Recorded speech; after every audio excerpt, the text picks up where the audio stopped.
asunder, screams in the darkness, echoes like thunder. Every word you say tears us asunder.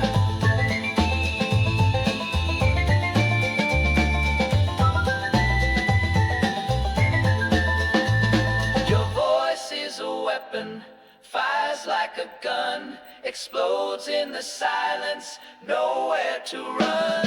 Your voice is a weapon, fires like a gun, explodes in the silence, nowhere to run.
Come along, join the fun, in a world where adventure is never done. Every corner we turn, a new friend in tow. It's time to start the magic on the Globus Show. It's time to learn and grow on the Globus Show. See the sights, so much to know. Across the lands, together we go. Hand in hand, we join the flow. Discover wonders in the Globus Show, where every day's a brand new episode. On the Globus Show, it's time to learn and grow on the Globus Show.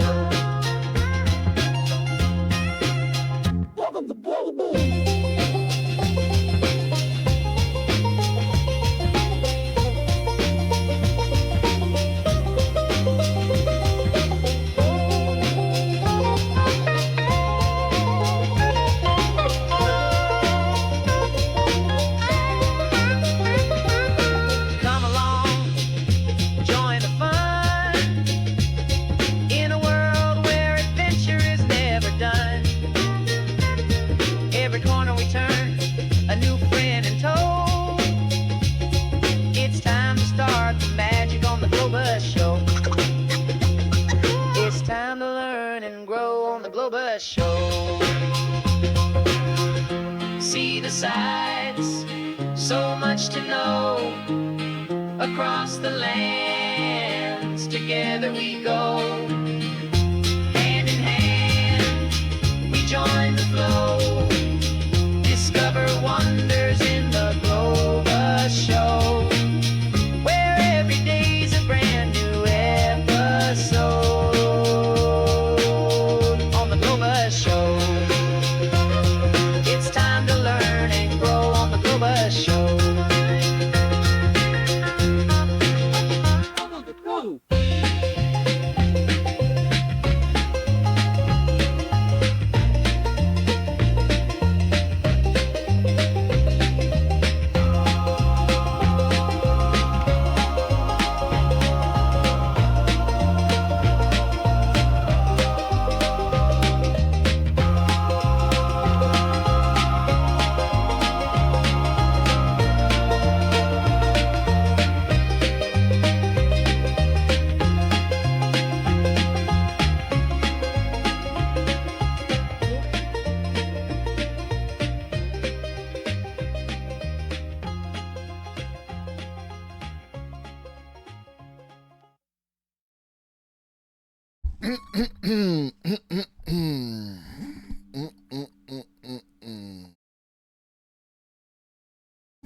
What up, Twitch? What up, Hydran?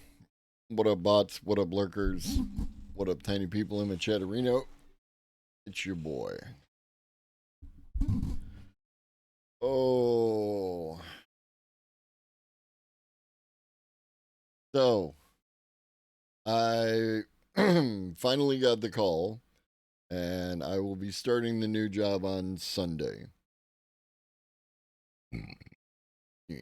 So, after this upcoming Sunday, the schedule is going to be locked in. I might not have finished updating the schedule.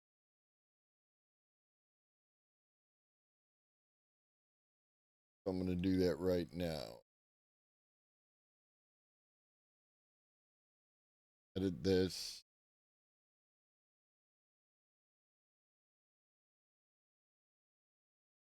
Nine.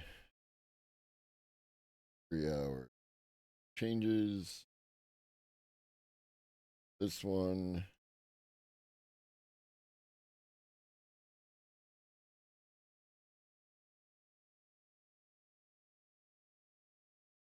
Hours. All right. So the official schedule, at least to start off with, starting. What is up, Michael? So Mondays and Tuesdays we're gonna start at 1, and we're gonna do 4 hours, so from 1 to 5. And then Thursday and Friday we're gonna go 9 to 12, and do the lead into the James from the Internet show. That means I will be off on Wednesday and like that. Now,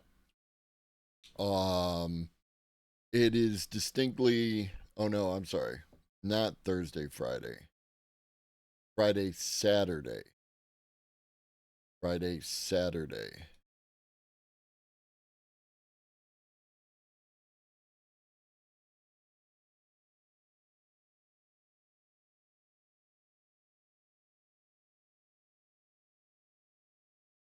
Do do do do do do.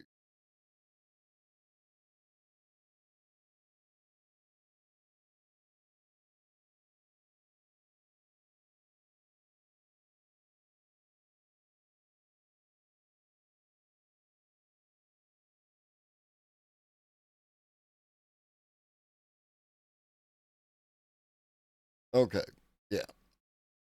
So Monday, Tuesday, 1 p.m. to 5 p.m. Eastern.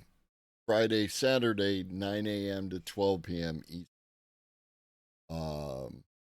And that's schedule may get updated. Like if I can add in another stream during the week. What's the crack?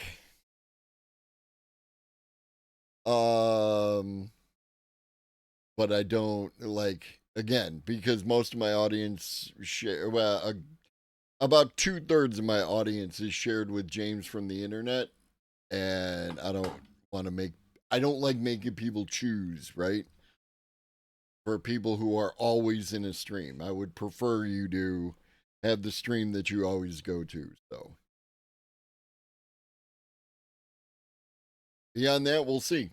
We'll see what's what.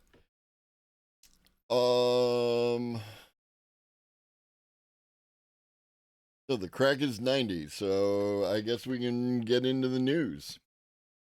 We're going to start off today with a little time travel.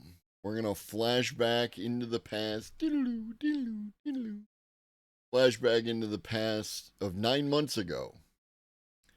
And we're going to take a look at this news report from then and compare it to the now. So, Bloomberg Technology, 9 months ago, AI can only do 5% of jobs. MIT economist fears crash.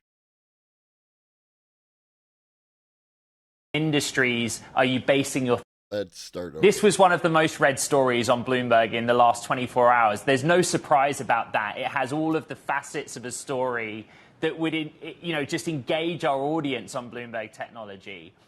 Let's get specifics. Why only 5% of jobs, and which sectors and industries are you basing your thesis on? Well, thanks, Ed. It's great to be on the program. I think right now there is a lot of potential, excitement, perhaps hype about AI. But if you look at its current capabilities, we are very far from AI, either generative AI or other types of AI, performing any of the tasks that involve a heavy level of interaction with the physical world. Construction work, manufacturing work, carpentry, those perhaps one day will be much more feasible. For example, if AI becomes so much more advanced, so much more reliable, and can be integrated with so much better robots, for instance. But it's not something that's going to happen in the next 5 or 10 years. Now, there's a lot of other potential for future AI, perhaps to perform some social tasks. But those are not going to be possible right now either. You're not going to go to an AI psychiatrist anytime soon. So if you Professor, strip out all of these, you're not going to be left with much more than 5% of the economy. Professor, may I jump in and push What up, back Nick? with, Of with course. a point raised by our audience when I said you were coming on, which is that AI technology is exponential, much in the way that the invention of electricity with time led to all sorts of breakthroughs. Right now, you're saying 5% of jobs, but in 2 years or 5 years from now... We just started, Cosmic, and what we're looking at here is a old a video from 9 months ago to use it as a framing for what we're going to look at today. Would you need to rethink your thesis or redo your calculations? I should have prefaced this by saying there's a huge amount of uncertainty in any forecasts about AI, and apologies that I didn't do that. I try to do that all the time. I was very excited. I just jumped into it. There's a huge amount of uncertainty, and one source of uncertainty is exactly what's going to happen with AI in the next several years.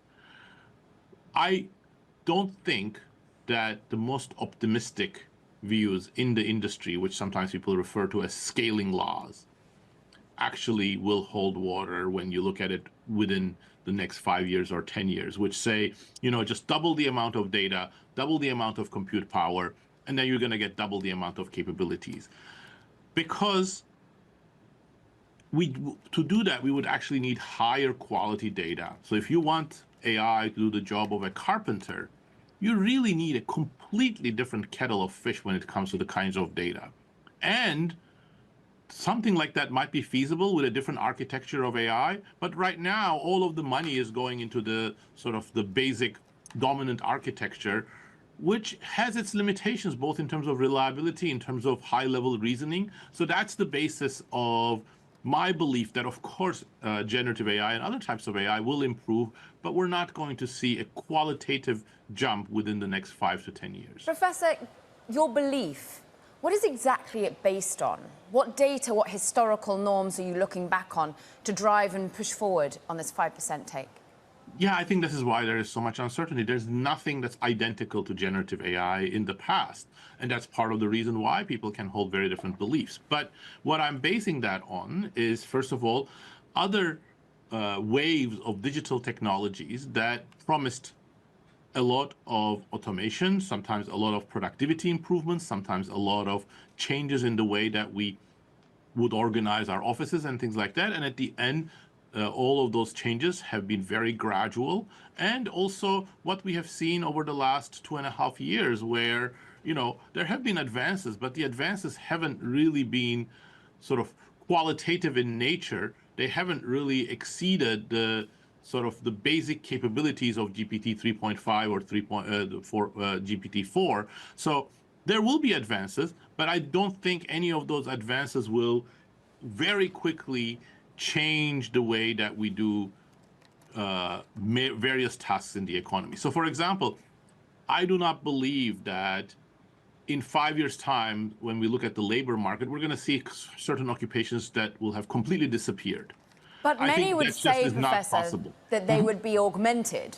The idea is perhaps the optimist view is we will not lose lots of people from the labor force, but their productivity will be scaled. When you look think at... that's a, yes. No, please. I think that's a very, very interesting and important point. I am not an AI denier or an AI pessimist. I actually believe AI has a lot of potential. And in fact, the real potential is exactly what you said, Caroline, which is that AI becomes a tool for workers to boost their productivity. And again, we're seeing some of that happening. Microsoft has a lot of co-pilots, some of them work, and they give some productivity improvements. There are a few areas where we're seeing really phenomenal improvements. Like, for example, if you want to write simple subroutines in one of the common programming languages, GPT-4 is great. Before then, GitHub Copilot was pretty good.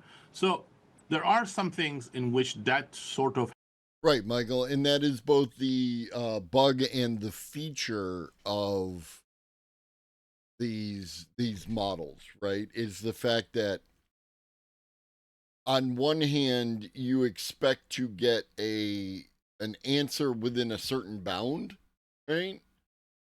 But on the other hand, they will be different depending on where they show up. What up, Stellar Wingman? AI might not be able to run carpenter robots in a factory, and not going to be on, or might be able to run carpenter bots in a factory, not going to be on site. In the short term, I would agree with you. Like, it's the idea of it's going to be better, faster, where the variables are more well known, right? But as time goes on, if the improvements to the technology continue to hold, then it may be able to engage in more fuzzier logic, more creative type thinking to solve those potential problems. And then there's also the difference, right? Like between like a new build and like an addition or something like that, like, or anything you do inside of the house could definitely, like, when you have an existing house, there's a lot more factors than when you're doing a new build, in which case it can almost be treated to be something like a factory. But in that same context, you may have noticed out in the world that a lot of things are being delivered to the job site for a house construction, um like intact, right? Like, the most common one you see is the roof supports, right? You'll see like a whole bunch of them go out on a flatbed trailer and be delivered to a job site, and then each of those goes up, right? They've already been constructed. um you can absolutely do a similar thing with walls, and I believe that I've seen some of that happening, not in the physical world, but on videos. I believe we've covered some of that. So, like, and that's like, that's where we might get into, Stellar Wingman. Like, they're certainly working on them, getting them ready to work in people's homes. But to do, like, again, having been a contractor, been on job sites, you have an expectation of what you're going to see. And then you open up the wall, and it turns out that the wall is not 16 on center like you expected it to be, but here's a doorway that used to exist that they ended up closing up for some reason at some previous date. That is going to be far more challenging for, an AI at this point in time. Yeah, huge amount of variability, right? And even with constructing stuff, sometimes the physical world doesn't match the blueprints, and then you have to make changes because any number of factors could show up. It to one extent, like, there are definitely codes and everything else you have to follow, and to another extent, sometimes you have to figure shit out. How about have AI run weather predictions with a report card? We've got that, actually. A lot of the models that we currently use have AI in them. Now, some people will argue that's not AI, that's machine learning. That's not AI. That's some other fucking thing. It's AI, right? Like that's the point. We're actually gonna get into some stuff a little bit later, but the United States may have shot itself in the foot. Help to decision makers as possible. But again, when you look at the whole economy, that means helping carpenters, electricians, plumbers, blue collar workers, construction workers, transport workers, people who are doing teaching, people who. And again, within this context, you shouldn't think of them about AI and automation, robots versus jobs. It should be versus tasks, right? Because that, like, if you have a task that is, easily, like, is repeatable, like that is going to be easier to do. We have watched, there are little robots that will print onto the floor where the walls are going to go. We've seen robots that can do drywall very slowly, but they can do it. We've seen robots that can finish drywall. We've seen robots that can build the interior structure of elevators, right? And like there is a lot of this type of technology that's happening is going to be able to take over different tasks. And that's where it's going to come up first, right?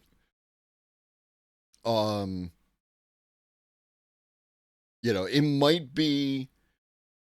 might be possible for a couple of robots or a robot with a few different types of arms to be able to construct a wall on job site.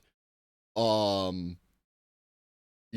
long as like a wall is 16 on center, right? Now, do you use the robot in its current form and its current cost and everything else to do that? Maybe, maybe not. Are you doing an entire, friggin', suburban cul-de-sac community out of it? Well, now it might be worth it to you. You know what I mean? The printed houses, I would say they almost definitely use AI in the, the planning format of it, right? And to guide the robot arm that extrudes the concrete. Who are doing journalism. Those are things that could be achieved perhaps at some point, but the reliability and the reasoning of the models is not up to the task yet. Do you see specific job creation in specific industries from AI?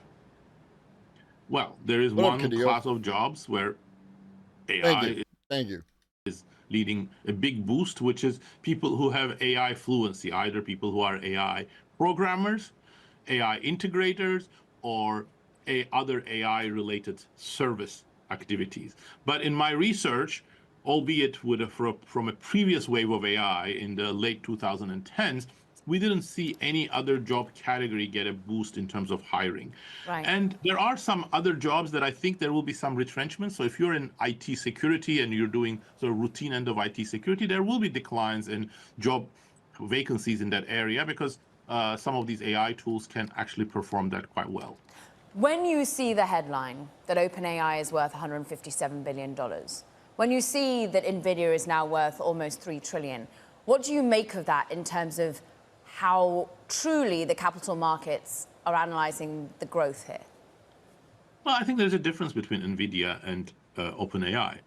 NVIDIA is riding a wave which is based on the belief that those chips are going to become more valuable because generative AI and other types of AI are going to continue to boom, but they are generating revenues. OpenAI, on the other hand, I think hasn't found a revenue model that could justify the types of valuations we are seeing at the moment. Now, it may well be that in the future, suddenly their API is going to be so valuable and other firms are going to start building on it, but it doesn't seem like there are the kinds of applications that can have deep impact on the productivity of workers, on the automation of firms that are going to be sold within the next 5 years, 10 years. So I'm a little bit skeptical, but on the other hand, OpenAI is also emerging as the market leader, and the current ecosystem in the digital world is right. Firms that take over the market. They can use all of the data. They can, interact with the consumers or the programmers directly. Those have become very valuable because of venture capital or other deep-pocketed funders. The unemployment rate for new college grads has recently surged, and some economists Spoiler. say businesses are now replacing entry-level jobs. We're now back to today. With artificial intelligence. Here's CBS's Ali Bauman. Front gate, front gate. 22-year-old Michael Macaluso just earned his degree in mechanical engineering from the University of Connecticut. You all good? But this summer, he's back helping manage his hometown pool. He hasn't found a job in his field despite applying for nearly 200 positions. Did you have any expectations about what the job market would be like when you graduated? I was told by a lot of people that I was going to get a job right out of college, and then all of a sudden, there's no jobs. New research finds now, for the first time ever, the unemployment rate among recent college graduates has exceeded the national unemployment rate, ballooning to 6.6% over the past 12 months. Oxford Economics' Matthew Martin. This kind of goes against what you would expect. Those with higher educational attainment usually have better employment prospects than those with less educational attainment. Martin's team believes companies are eliminating formative entry-level jobs, the work handed over to artificial intelligence. Tech companies are leading the way. AI is permeating every aspect of our lives. Nariman Farvardin, the president of Stevens Institute of Technology, says his school has been preparing for the AI revolution for the last 10 years. He expects disruption throughout the workforce will be bigger than the disturbance brought on by the introduction of the internet, and it could last up to 15 years. I think AI has the potential to either augment or maybe totally replace jobs that are physically or cognitively repetitive. These jobs are not only done by entry people. There are certain people who do repetitive things for all of their life. Those jobs are in jeopardy. Kaylee Totlin just graduated from Stevens with her computer science degree. She did an internship with Verizon as a sophomore, and the company has now hired her. I think something that's important with entry-level jobs is the networking and the opportunities that you make from it. Farvardin says his message to students today is the same as it always has been: get an education that will last a lifetime. We don't try to teach our students skills. We try to teach students a way to learn on their own for the rest of their lives. He says workers who innovate alongside AI won't get left behind. Ali Bauman, CBS News, East. And now shifting over to AI Daily Brief, the latest AI job loss predictions. Welcome back to the AI Daily Brief. One of the biggest conversations surrounding AI is the threat of potential job displacement. Over the last 12 months, but especially the last 6 months, this has definitely overtaken any sort of robot uprising as the primary consideration and discussion point for people who are concerned about how AI might negatively impact the future. And part of that is, of course, being driven by a certain growing loudness in the way that people are discussing the issue. You might remember that back in April, we got a wave of CEOs from companies like Shopify and Duolingo saying that they were driving towards a more AI-native strategy. Shopify's was the first, and the big banner headline of that one was a soft ban on new hiring. Basically, Shopify teams would now need to prove that they couldn't do what they needed to do with AI before they got approval for hiring new people. Duolingo, as I mentioned, followed Shopify, but with an even more direct impact on their business, given that they were explicitly shifting away from contractual content creators for learning modules and instead replacing them with AI-generated content. Now, Duolingo tried to argue that they had always been constrained in their ability to create content by the fact that... Yeah, this is not, this is not a backpedal. This is not, a retraction. Duolingo is using AI instead of contractors. They're not using AI instead of employees. At least that is the statements. If you read the two separate statements, one is talking about contractors, one is talking about employees. The employees are going to keep their job, some of them, most of them, some aspect of them, for some more time. It's the contractors, the basic gig work type contractors, that they aren't going to be contracting with anymore. They're going to use AI to do that. And the presentation that like they went back on what they were doing is disingenuous, and I hate it. Same with Klarna. Klarna pivoted to like cranking out as much AI into their system as they can. And clients requested that Klarna put some humans in those loops or back in those loops, what have you. But that's a client request that has nothing to do with the quality of the AI tool that they were using to replace the other humans in those roles, right? Again, I point you to the automated trucking system down in Texas, where they don't need someone behind the wheel, but a client requested someone behind the wheel. Those are two different things. Yeah, they use contractors to develop new content. They use employees to maintain the business. That's how that works. They had to do it with humans, but there was definitely a bit more backlash around that one. Klarna, meanwhile, has been something of a ground zero, always trying to be first when it comes to AI innovation. And they made a bunch of news recently when they seemingly backtracked on their pure AI approach to customer service, determining after some experimentation that there was always going to be some need or desire for a premium level of human service. Amazon CEO Andy Jassy said in a recent a premium level of human service, right? This is the other thing, is they're not going to hire a bunch of people. They're going to hire like top tier customer service talent to facilitate the needs of their clients. That's what that is.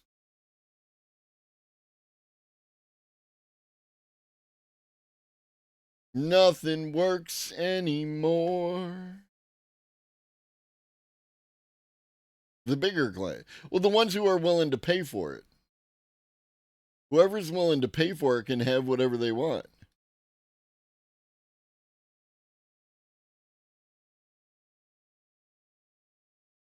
And there's no rhyme or reason on which alerts are going to work and which alerts are not going to work. And that's what kills me. And we got to wait 20 seconds. Note that he anticipated that because of AI, there likely would be a smaller workforce, although they weren't putting any goals around that now.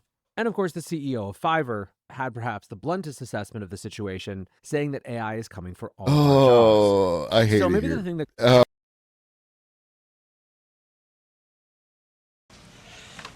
Hello, computer. Just use the keyboard. The keyboard. How quaint.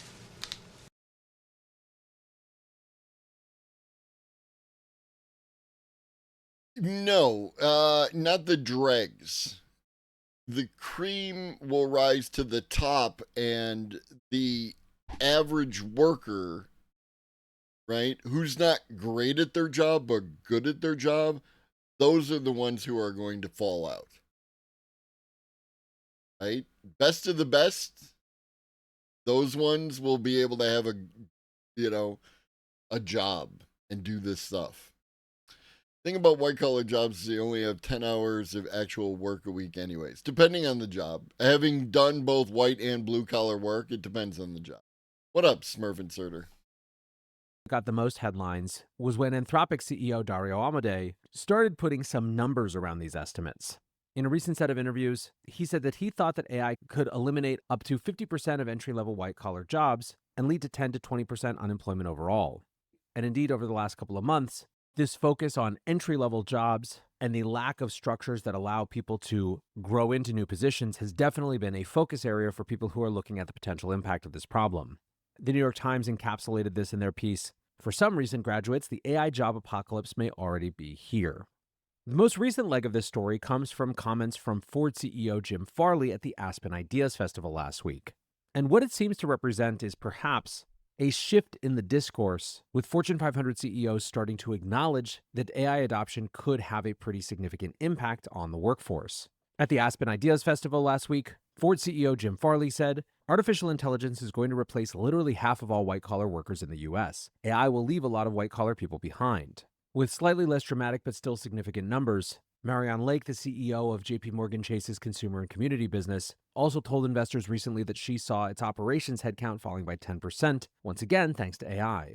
The Wall Street Journal wrote, "The Ford CEO's comments are among the most pointed to date from a large company U.S. executive outside of Silicon Valley. His remarks reflect an emerging shift in how many executives explain the potential human cost from the technology. Until now, few corporate leaders have wanted to publicly acknowledge the extent to which white-collar jobs could vanish." And what's interesting, I think, about Farley's comments specifically is that they are very clearly an attempt to start a conversation from the basis of reality. He said, "We have to acknowledge that these new technologies are great. They'll make a lot of people's lives." I started hearing this term, and maybe it existed before and I just didn't really notice it, but the term essential economy, which I find to be troublesome phrasing. Lives better. But what are we going to do as a society for people that it leaves behind that are valuable humans? For our society, we have to have a plan for sustainment, and we don't have a plan today. One example of perhaps not the conversation to have were comments from Microsoft's Xbox games executive producer Matt Turnbull. In the wake of the recent round of layoffs, you know, it's the most valuable skill that any person can learn is the ability to attach your bottom lip to your top lip and shut the fuck up. Like, you literally don't have to say that, right? You don't, you did not fucking have to come out your mouth and say this shit. From Microsoft's Xbox games executive producer Matt Turnbull. In the wake of the recent round of layoffs at Microsoft, Turnbull wrote on LinkedIn in a now deleted post, "These are really challenging times, and if you're navigating a layoff or even quietly preparing for one, you're not alone and you don't have to go it alone. I know these types of tools engender strong feelings in people, but I'd be remiss in not trying to offer the best advice I can under the circumstances. I've been experimenting with ways to use LLM AI tools like ChatGPT or Copilot to help reduce the emotional and cognitive load that comes with job loss." Turnbull argued, "At a time when mental energy is scarce, these tools can help you get unstuck faster, calmer, and with more clarity." Brandon Sheffield, the director of Microsoft Games, called the comments out for being tone deaf, posting, "After thousands of people getting laid off from..." It's not necessarily, I'm with you on the idea, right? That it is not someone else's job to figure out what you should do with your life. It's a very personal decision, and I think should remain so. The problem is that the opportunities for people to do work that they can make money from and then exchange that money for the goods and services that they need to survive, that, have fancy this and fancy that. I'm just talking about like food and healthcare and housing and clothing and all that kind of shit. We're in a situation then where there are less opportunities for those people to do meaningful work. And I mean meaningful in the sense of being able to make money off it, in order to survive, right? And we as a society in the aggregate have not promoted conditions conducive to those people, not working, right? And the most recent bill just passed in the U.S. government leans into that as well, which, again, we are creating significant problems for the future, is what we're good at, apparently. We do have some people who have huge influence on how the economy and society is run, so in that sense, they have the ability to influence how this turns out. This is absolutely true. Ultimately, the job of resolving this particular issue has traditionally fallen to governments, right? And in this case, specifically the no, Hydran, the AI rate, they 99-1 pulled that AI regulation, no AI regulation for a decade thing out of the big beautiful bill.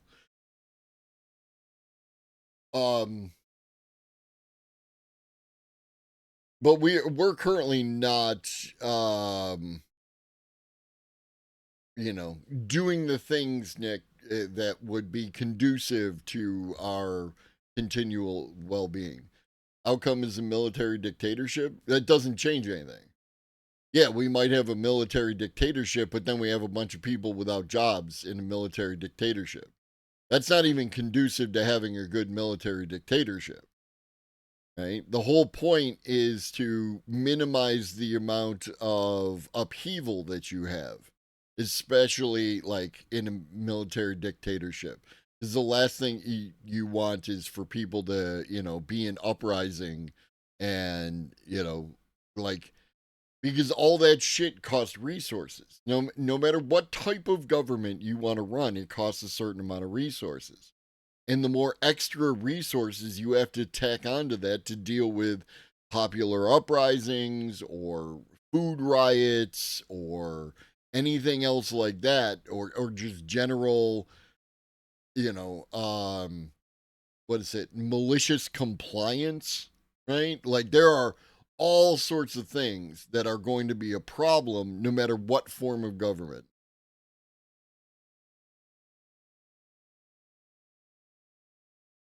You don't understand the Romans. That's not people didn't get fed for obedience in Rome. People were fed in order to gain support, and like that. I highly recommend Mike Duncan's podcast series. It's quite good. Other countries are not going to stop AI. If we do, we get farther behind technology wise. We want to be involved with AI, but we need a government that will support the huge job loss involved. It'd be nice. Like we're gonna find out in real time. That's the thing. And again, we've got some more videos to get to today that are going to provide us with some more data on exactly what we're talking about. Why are there applications for AI that other than gregarious chatbots? All jobs require a certain amount of what other applications are there? They're way better at us than handling data. They can do things with data that like would take us forever in order to accomplish. That's a primary example. And a lot of the things that we do involve data, right? Especially at this point in time. Logistics, right? The majority of the thing that the world does as a whole is logistics. We collect and distribute resources from one point to another.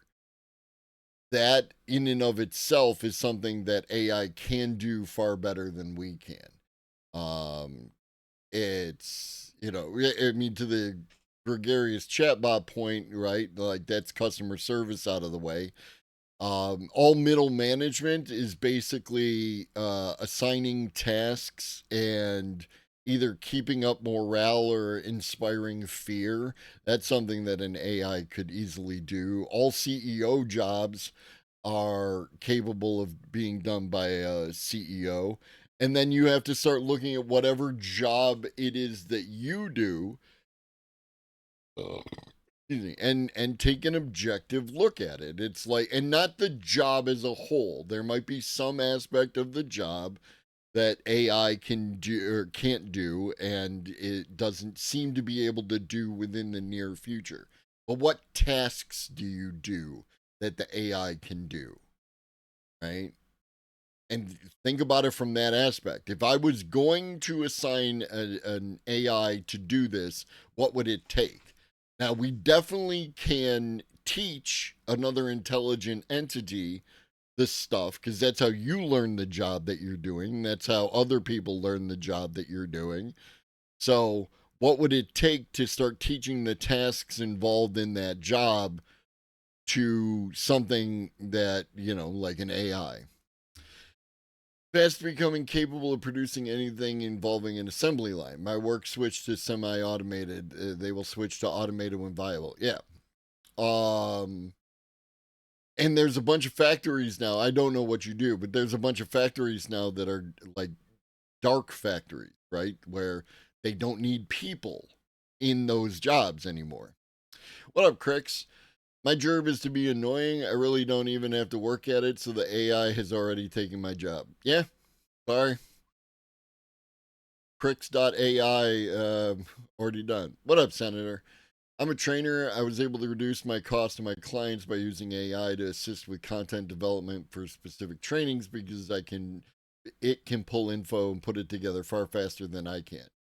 Now I can just guide and do a final refinement. Yeah, like you moved from being the person doing the labor at your job, right? The job that your trainer thing, to being the management, right, of that. And now you have AI employees who do the work on your behalf, and then you just make sure that they're doing their jobs properly. Right? So you've received a promotion within your company. Self-promoted to middle maybe don't manager. suggest Exactly. they turn to the thing you're trying to replace them with for solace. Now, on the one hand, this does bring up a question of what the actual genesis of Microsoft's layoffs are. I think as clean as the narrative would be if it was just AI, there's also a lot of post-COVID realignment and reversion to the mean. Yeah, and I've talked about this before. Like, again, broadly speaking, you got your two kind of companies. You're going to have your companies that have some maximum threshold of output. And that maximum threshold of output is going to cause them to use the automation tools that increase productivity and efficiency to eliminate staff in order to save money. The other kind of company, which is the one that you currently are working for, is one that doesn't seem to have a higher maximum threshold of output. They can take on the additional volumes of output, so therefore they're using the automation to make everyone more efficient. And broadly speaking, that's the same. Yeah, no, senators self-employed, right? As well as just preparing for resilience and macro headwinds. But I think directionally, of course, it is accurate to say that AI is, on a longer time horizon, the big force that is going to shape the nature of the workforce. And honestly, outside of a new headline, there hasn't been some big news story. The reason we're covering it today is that it does feel like there's a shift in the nature of the discussion and a new intentionality that's coming towards it as well. Bloomberg's chief U.S. economist Anna Wong, commenting on the Wall Street Journal story, wrote, "I'm glad this quiet part is being spoken. Let me speak other quiet parts out loud. AI is disproportionately affecting jobs that had benefited from globalization. Manufacturing jobs may be a hedge to loss of white-collar jobs." I think that second part is particularly important because what it represents is that you're starting to see people, as we have this conversation, start to wade in with their thoughts on what might be done. So in Anna's case here, she's talking about a potential return of manufacturing jobs and what that might look like. We literally just covered that, right? It like dark factories. What of the two types of company do you work for, etc., etc. Manufacturing jobs are like would not be a solution. Correct, Ben. Then, of course, we've recently covered what Bernie Sanders is arguing for with all this, which is basically that the productivity gains of AI should at least be partially redistributed to workers in the form of. Sure, you are going to get certain companies, like we saw one the other day that did exactly this. But if you want this, you have to mandate it. And you mandate it at a countrywide level, right? At a federal level. And we are not in the position to do that kind of thing. No, they absolutely have Smurf and Sorter, and that is one of the problems. Like even companies that are, for whatever extent, bringing manufacturing back to the United States, those companies have the benefit. See, when a company has a production line, there's a lot of inertia that exists in there. A lot of sunk cost fallacy, a lot of, even human relationships that people have and everything else like that. But if you're building a brand new factory and you will automate as much as within your budget is to automate, why wouldn't you? It's all brand new. Let's do it up proper, right? And then whatever's left over. Exactly, Hydron. That's the only way that shit has ever worked. A shorter standard work week. What I said when I covered that a couple of weeks ago.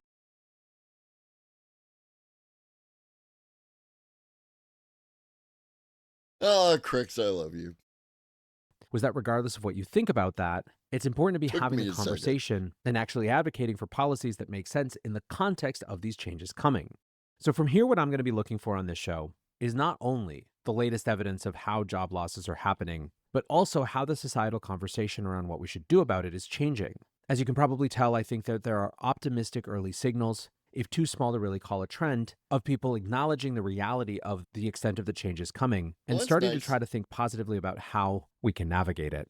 This is going to be a conversation for all of us that implicates nothing less than a full revision and reevaluation of the social contract. So, of course, I am glad to be here having that conversation with you. For now, though, that is going to do it for today's AI. All right, next up, we're going to touch on a subject we've touched on multiple times, right? Like even today, the idea of how can robots and automation function out in the real world? Specifically, because it's an important subject, this is AI robots that tackle weeds without chemicals for farming. AI Daily Brief. Appreciate you listening or watching as always, and until next time, peace. For 6 generations, there's been weed killing to do on the cotton fields of Bowles Farm in the heat of California's Central Valley. This season, it's robots getting their hands dirty without even breaking a sweat. So we're combining the new robotics and AI with the old technology of a stick and a blade, putting it together and then delivering a solution to the No, we're not even using lasers, Pharaoh. We're using a stick. farmers. The solar-powered bot called Element makes its way through cotton, tomato and sugar beet fields, identifying weeds using cameras and artificial intelligence before striking them with mechanical hose. Startup iGen hopes to win over farmers facing a shortage of manpower and weeds which are increasingly resistant to herbicide. Instead of saying, hey, we're going to ban these chemicals, what we want to do is provide an alternative that's lower cost than the existing solution. So it ends up not becoming a political issue if you can just say we have a better solution that's more affordable. To weed 160 acres, they reckon it takes about 5 of these machines, which cost $50,000 each. A significant upfront cost compared to, say, spraying a field with herbicide. But recent innovations in AI and batteries are making robots like this cheaper. iGen faces stiff competition from other farm tech startups, some of which use lasers to destroy weeds. There you go. We got the backing lasers. from tech giant Amazon, they're hoping to stand out. Oh, they cut themselves off there. Well, you did a should there, Crix. Right? What up, Textillion? You did a should. Should is subjective. Should is a values judgment, right?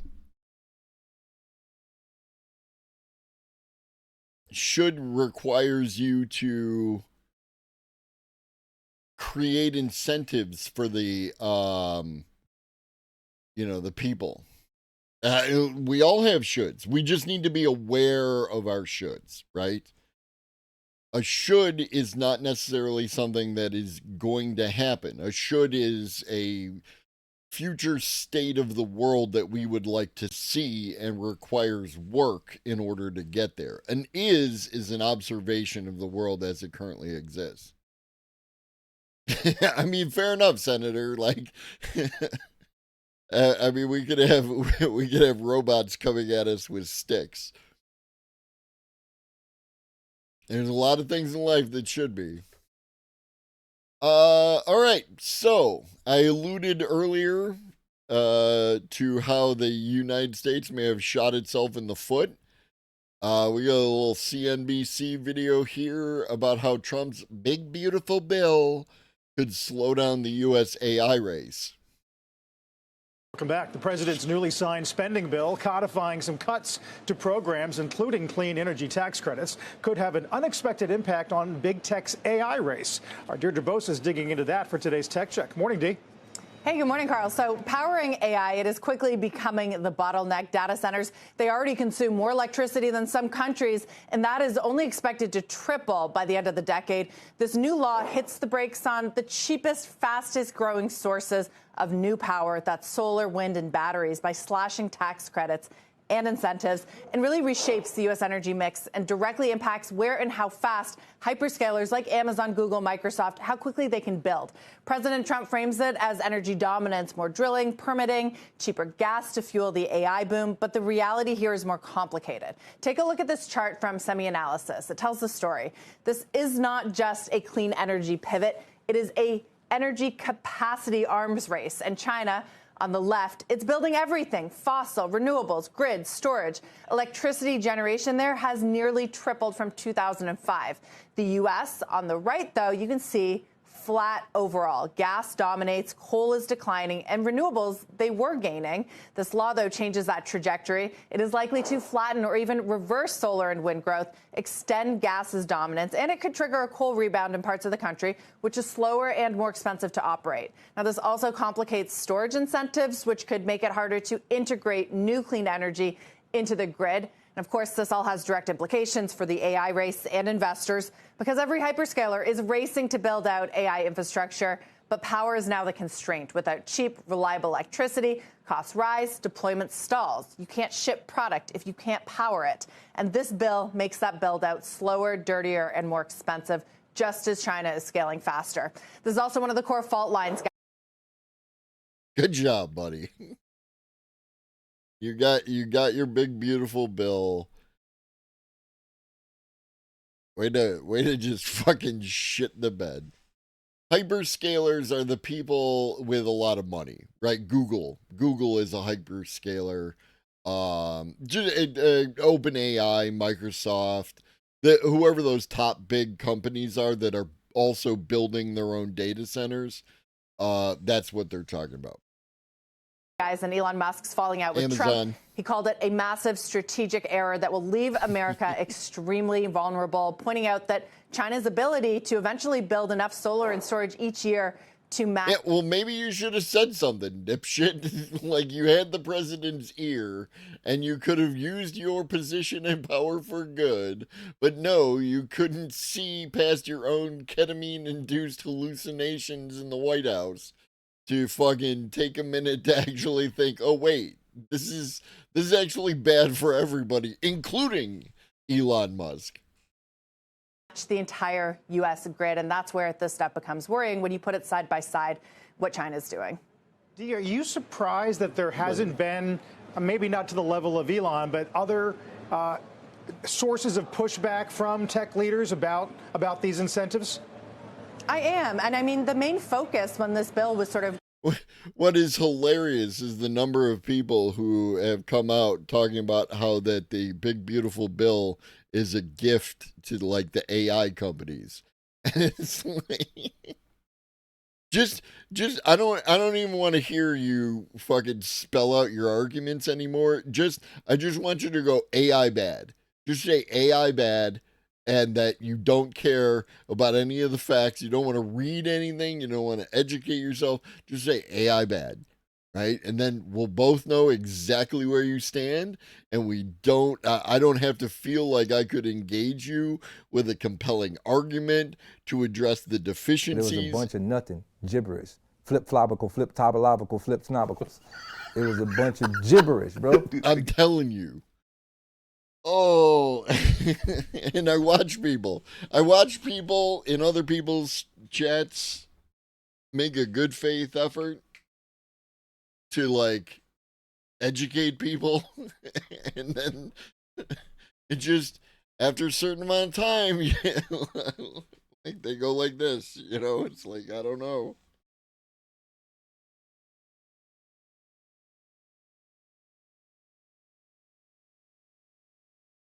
There's something else? You want snacks? You got to come up in the chair. No. Snacks are over here. It's an exchange of work for wages. Oh, you just walked off the job site.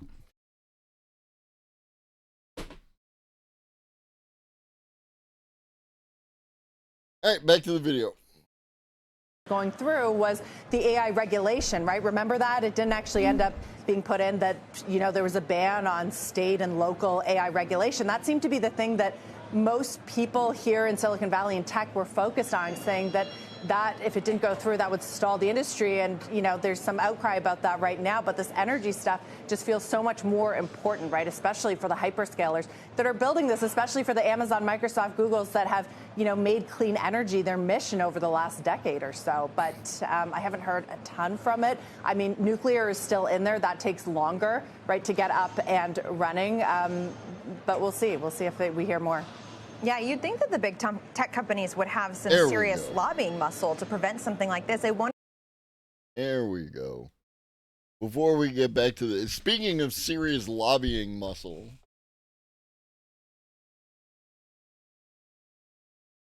and to all y'all cats, I say,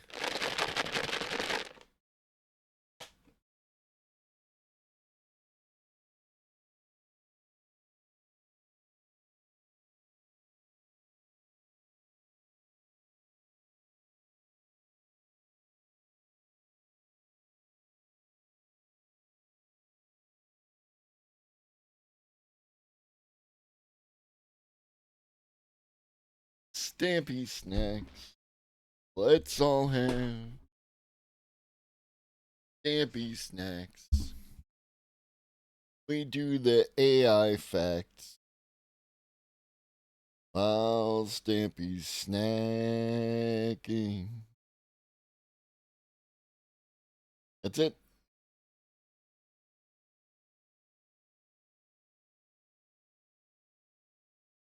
You gonna hang out or you gonna take off?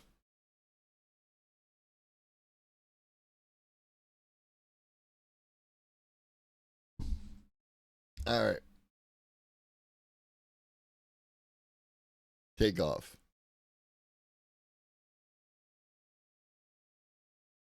I wonder if it's possible, or if we should be extrapolating what this says about big tech's relationship with the White House right now, given all the fanfare early on. Yeah, this is a trend that we've seen. I mean, you have sort of the energy policy, but you also have some of the regulatory stuff, right? The DOJ, it's still going after Google. The FTC, it's still going after Meta. They've won very little concessions, which raises a lot of questions now, too, about, what Elon Musk is trying to do, who might jump. Wait, I've been told very confidently by people that this government is very pro tech sector and everything else, and that they're capitulating to them on all fronts. Are you telling me that might in fact not be the case? On board, aside from big tech, but a lot of the Silicon Valley people who supported Trump, what I heard is because Elon Musk was in his pocket too, he supported Trump. So it'll be interesting to see how this rolls out, and if he can still garner that kind of support, especially when this affects the build out of those data centers, which is just so crucial to the U.S.-China race. Yeah, at least optically, it feels like a 180, but we'll see over time whether that turns out to be the case. Deirdre, thank you. Well, recently, China's AI momentum has dominated headlines. All right, so this is from, who is this? This is from Bloomberg Television. Could China topple America's AI throne? Zippo AI is expanding into Southeast Asia, the Middle East, while DeepSeek and Minimax continue to roll out models they say rival American counterparts despite ongoing U.S. chip restrictions. OpenAI said in a blog post last week that state-backed Zippo AI has made notable progress in getting several governments across the world to adopt its AI models. And the tech rivalry just saw a new development today. Siemens says the U.S. has lifted export curbs on chip-designed software for China, restoring access for Chinese clients. That move comes weeks after Washington had ordered electronic design automation firms to halt shipments, sparking backlash from Beijing. Our next guest is one of the most influential voices in global AI policy. Helen Toner is a former OpenAI board member. Y'all know that I love Helen Toner. I do not love Helen Toner.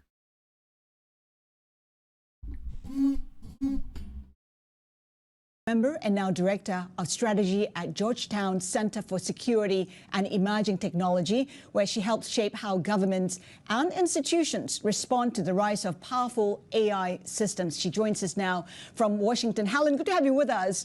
First off, great to be here. OpenAI has been pretty open about, the impact of the likes of Ziggy AI. I'm just wondering how much traction Chinese AI models are making right now.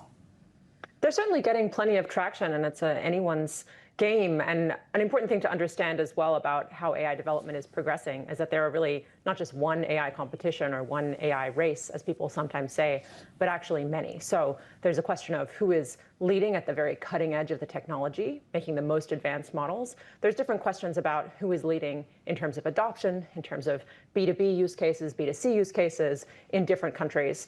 And we're seeing Chinese companies certainly making a strong showing across many of those fields, even if I would say that the US is still generally in the lead. So, but how quickly, though, are Chinese companies eroding China's leadership, or rather U.S. leadership? It really depends on where you look. So I think if you're looking at adoption across enterprise, then certainly in China, Chinese models have obviously a big advantage. Most of the U.S. companies are not even attempting to go for Chinese adoption. On the flip side, if we're looking at U.S. adoption, corporate adoption, customer adoption, then the U.S. companies have a natural advantage there. Something that OpenAI said about Zippo in their blog post recently was that Zippo was really trying to make a play for those third countries.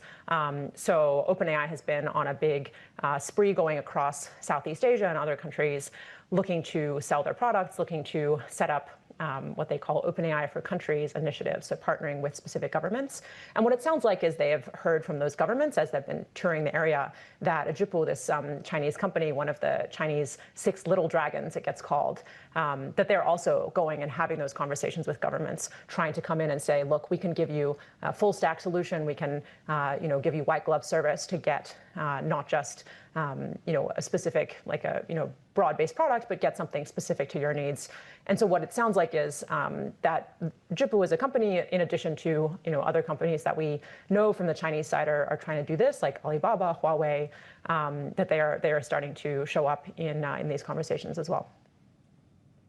We know that China and the U.S. approach AI development very differently. When it comes to the Chinese model is open source, they're using cheaper chips. I'm wondering whether that would put a lot of pressure now on the likes of OpenAI to adopt a similar model.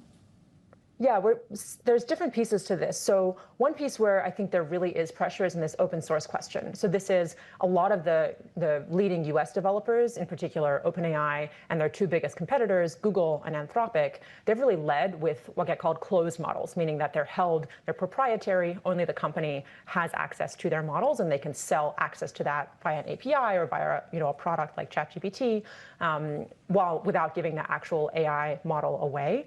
Whereas other companies, notably DeepSeek, but also other US companies like Meta, are giving away their actual AI models. So this is the open source approach. And for plenty of users, open source is really appealing, both because you have full control of the model itself. You can modify it in any way you choose. You can be confident that you will always have access to that model. The company can't roll it back or change it or change the pricing on you. It's really in your hands. And so it's been really interesting to watch. Google for a while has been offering an open source model that is less capable than its most advanced models. And recently OpenAI announced that they're actually also going to, for the first time in a long time, make an open source model available that is one of these so-called large language models or multimodal models. They haven't open sourced a model like that in a very long time. And so that shows that they're really feeling the heat and feeling the pressure to provide an offering in that slice of the market. Now, that will not necessarily be competitive with the very best models from the very leading companies. Instead, what you often see with competitive open source models is that they are smaller. They're designed to be easier to use, easier to put on devices, as opposed to some of the very most advanced models that are available, which will often need multiple leading edge chips. You need to have your own server rack to be able to run them at all, which makes them less accessible. Even if they were open sourced, many people wouldn't be able to use them. So we're really seeing some fierce competition in that sector. Helen, talk to us about, the companies already adopting the Chinese AI models, because we hear, the adoption is pretty much throughout the world, including the Middle East, Asia, and Europe as well.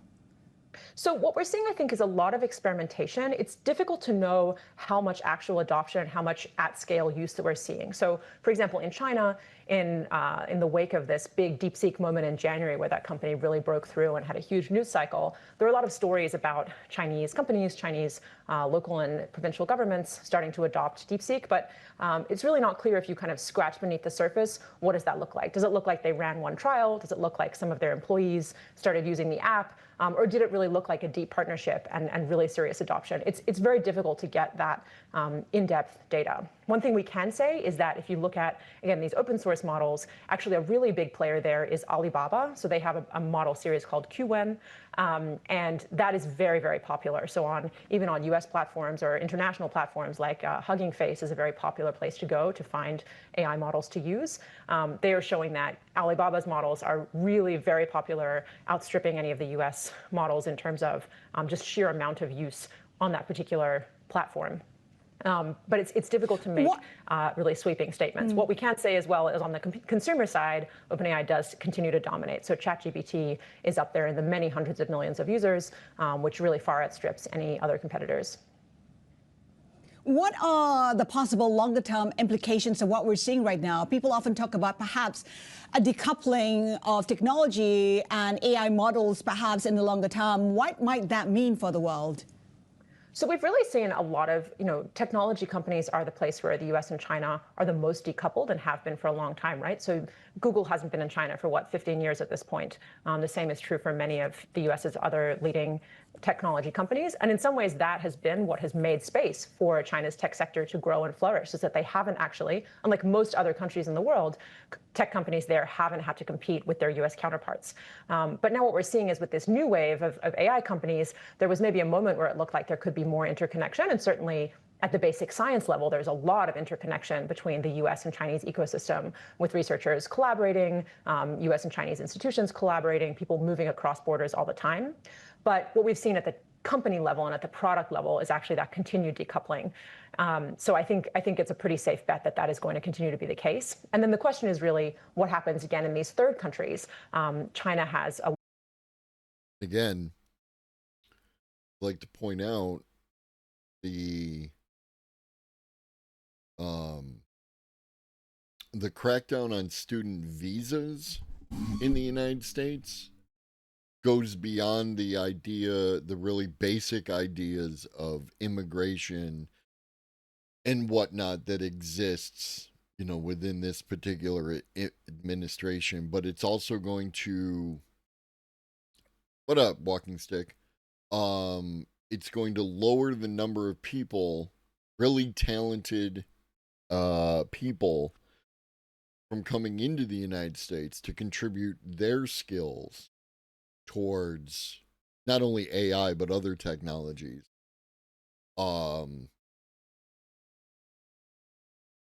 So that's going to, it's not going to be a brain drain as such. It's going to be like just a negative aspect of what previously had come before.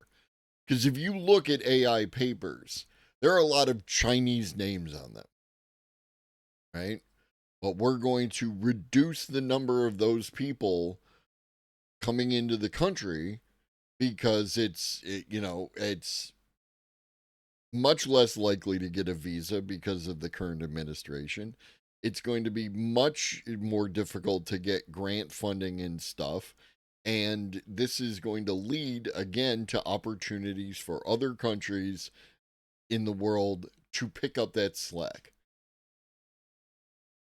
Right?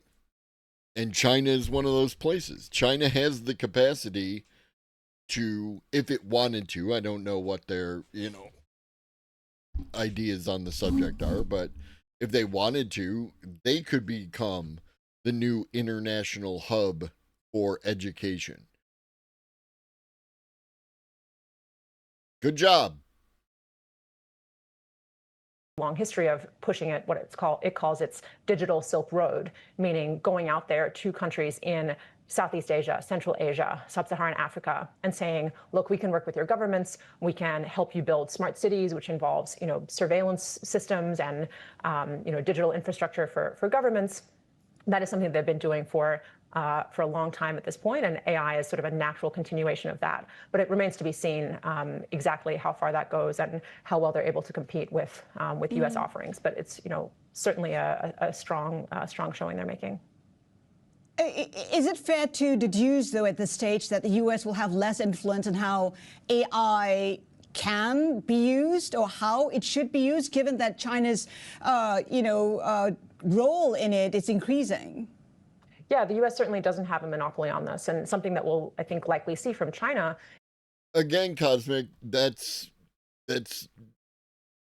is it more challenging to learn Chinese than it is, or Mandarin or what have you, than it is to learn English? That could be the case. You know what really helps out with that? Fucking AI, right? I don't necessarily have to learn your language. I can speak my language, the AI can interpret my language for you, and then you can use the AI to interpret your language for me. That's much less of an issue going forward, right? The fact that I can take, and this was Google 3, 4, 5 years ago, that I can take my Google and look at a picture or like a set of words, a set of Chinese characters, and it will translate that into English for me, Like, and this was years ago.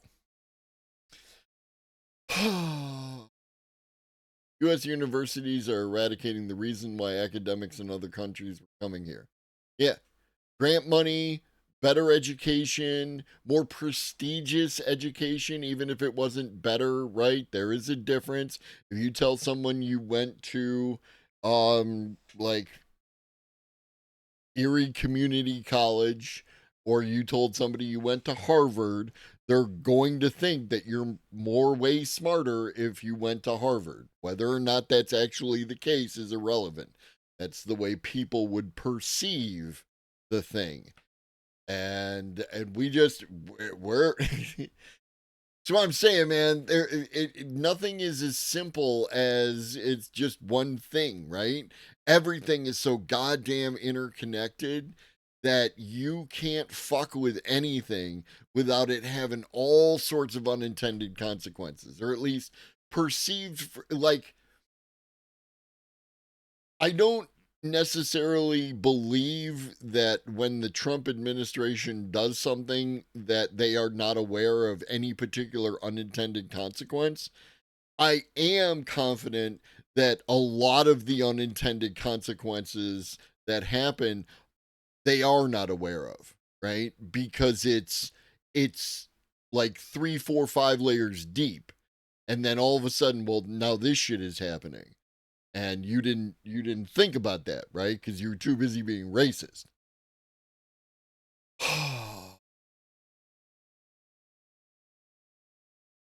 Yeah, no, that whole shit that Marcus is going through is that fucking sucks ass, homie.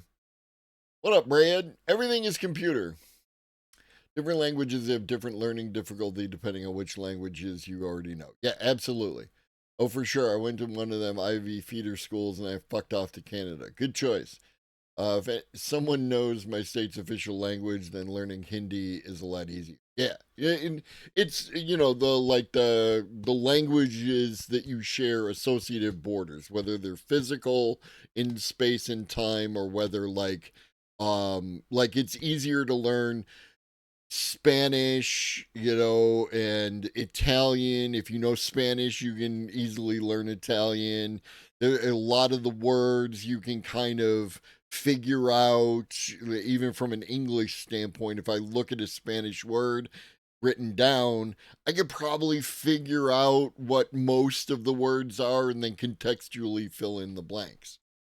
And that has to do with the whole European fucking thingy. Is that if you look at the way that China is regulating and governing these models, a huge concern for the Chinese government, of course, is social control, censorship, the ability to make sure that AI models are not doing anything the Chinese government wouldn't like. And that's not something that the U.S. government is, going to be actively promoting among U.S. companies. It's not something U.S. companies will expect their customers to want. But of course, there are many governments around the world that would love to be able to make use of good tools for ensuring that AI systems don't criticize the government or don't venture into taboo topics. So I think at a minimum, that's an area where we should automatically expect China to be competitive. And certainly if they continue to make their models available, even if they're perhaps slightly less technically sophisticated, but if they're cheaper, if they're easier to use, if they're coming with this push to help you adopt and help customize for your use case, then that will certainly be a place that China can compete. Cheaper, easier to use, making them more accessible. I'm just wondering whether that raises the question of whether or not China can then use its AI models to spread its own interests, its own information. Is there reason to be concerned about that? This is a huge. All countries are going to use their tools and influence to spread their tools and influence, including China, including the United States. It is a function of being a state that you do this. Project your power to your maximal limit in order to, hey, I just met you. This is crazy. Here's my number. Call me maybe. In order to maintain and improve your position. Right? Thank you for the follow.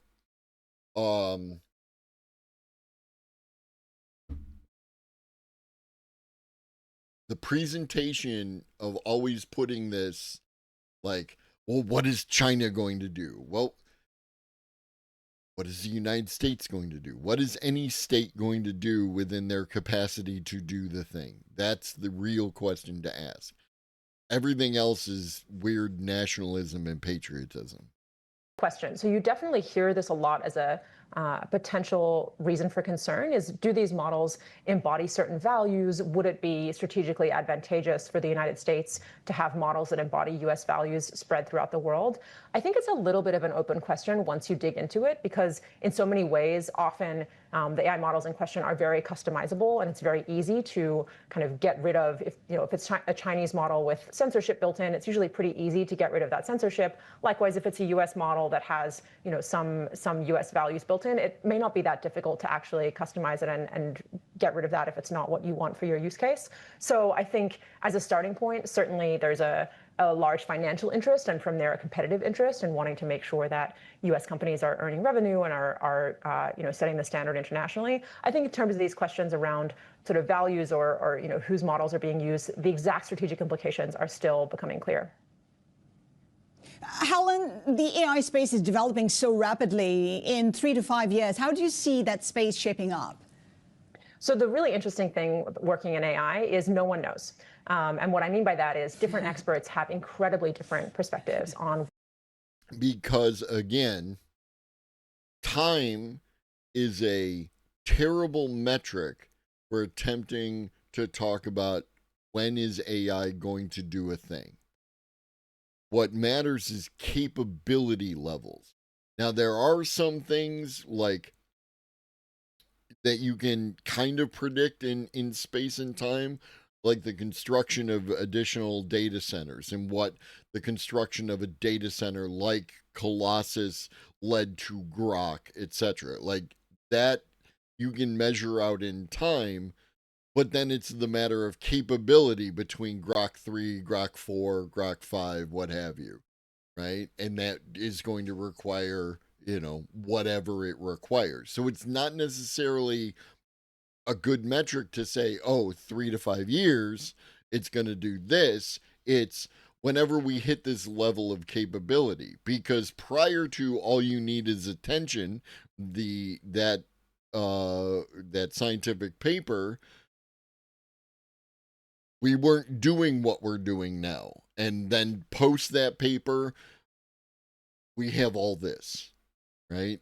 So it's about capability in discovery and capability. It's not necessarily about time. Time is a poor metric and is going to continue to be a poor metric. It's just the one that we're used to dealing with, and it's becoming a problem. What we're going to see. Some experts think that the paradigm that we are in right now of scaling up large language models, starting to take these chatbots and add on new capabilities like what gets called reasoning. So this is working step by step through complicated problems, or adding on the ability to build agents. So this is AI systems that aren't just chatbots that chat with you in a window, but are actually able to go out there and take actions in the digital world.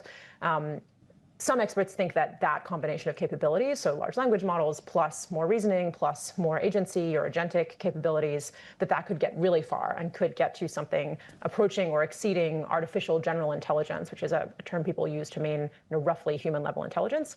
Other experts think that is all absolute nonsense, and that the AI systems we're building today are very far from that and have deep limitations that they're never going to be able to exceed unless we totally change the paradigm that we're working in.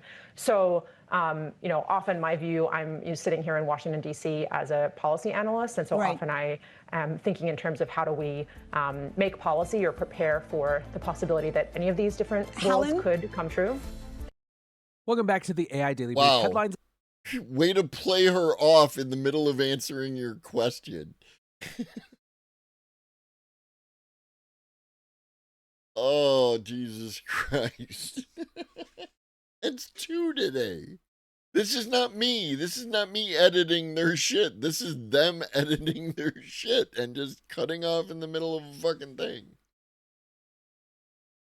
Oh. All right, everybody stretch, everybody relax, right? Got a lot more to get through today. Senate hearing on AI acceleration. Again, from the AI Daily Brief. OpenAI, Microsoft tell Senate no one country can win AI. Welcome back to the AI Daily Brief headlines edition. What? Do you mean that whole horseshit AI 2027 paper was just fucking fanfic and has no actual basis in reality? All the daily AI news you need in around 5 minutes. AI leaders headed to Washington last week to urge lawmakers to change tack on AI regulation. On Friday, Sam Altman testified alongside Microsoft President Brad Smith, AMD CEO Lisa Su, and CoreWeave CEO Michael Intrater before the Senate Committee on Commerce, Science, and Transportation. Now, the tenor of this conversation was very different than some of the hearings we had back in 2023. The big theme was absolutely acceleration, with AI leaders asking for fast tracks for data center construction. I would like to point out that these people came to Washington and said, you need to regulate. You need to regulate. It's up to you to regulate. You need to regulate. And in the 2.5 years since then, they have not regulated. And now the fuckers are like, well, fuck you. We need to go faster. And since you don't give a shit, just stay the fuck out of our way. Right?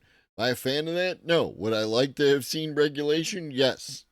But again, where are we in distance between where we are today and getting meaningful federal regulation around artificial intelligence? Where in the priority list for this government do you think that exists? construction, power plant deployment, and even training of electricians. Sam Altman said, "I believe the next decade will be about abundant intelligence and abundant energy.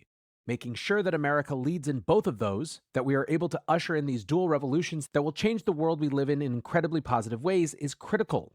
And indeed, as you might imagine, competition with China loomed large in the hearing, with the AI leaders encouraging a shift in viewpoint. NVIDIA CEO Jensen Huang. I don't believe that I have to explain to any of you, right? You're all, I've seen you in other far more political chats than this one, and you understand that the relationship between the United States and China is that China is the boogeyman for the United States in order to leverage whatever you want, whatever you're trying to get done. You tie competition with China in there, and it doesn't matter if they're Republican or Democrat. It doesn't matter where they are in the structure. For the most part, there are probably some who are more circumspect on it, but the average person who exists on China, it's actually China. Let's do a classic real quick. What up, Alt Miss Frizzle? It's been a minute.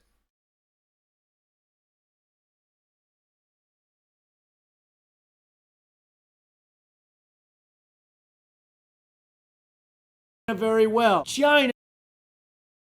Let's say China. China. China. China. China. China. China. China. China. China. China.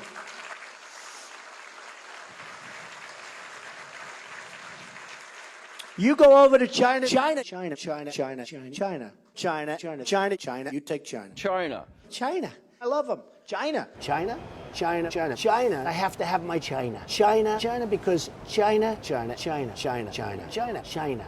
China, China, China, China, China, China, China, China, China, China, China now, China, China. You know, China. I know China very well. China, China, China. Yeah, I can beat you down with fucking repetition here, Senator.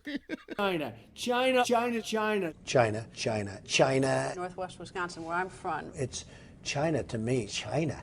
China, China, China, China, China, China, China. You want to buy from China? That's great. Buy from China. Buy toys from China. China in particular. China. China. I have people that I know in China. China. China. China. Exactly. China. China. China, China, China, China, China, China. I've been saying China. China, China, China, China, China, China, China, China, China, China, China, China, China, China. And it's the fact that the jokes hit and they're just China. Comedy is all about timing, baby. Let me ask you about China. China. I go to China. China, China, China, China, China, China, China, China, China, China, China, China, China, China. People from China, they love me. China. China, China, China, China, China, China, China.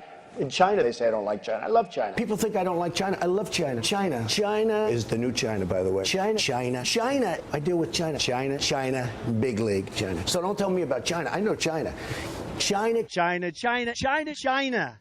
Whether it's China, China. So if you went to China and you wanted to get a job in China, I don't knock China. How could I dislike China? A man from China. China. You have China. Carl, take China. China. Carl. China. China. China. China, China, China, China, China, China, China, China, China, China. China's over here. Look at what China's doing. They're learning from China. China, China, okay? Look at that. Isn't that nice? China, China, China, China. China, China, China, China, China, China, China, China, China, China, China, China, China, China. And by the way, I love China. I mean, I love China. How can you not love China? I love China. China, China. China, China, China, China, China, China, China, China. And you know China, China, China, China, China, China, China, China, China, China, South China, China, China. People say, oh, you don't like China. I like China. China. I love China. China. China. China all the time. China. When was the last China time all you the heard time. China? China all the time. So, does U.S.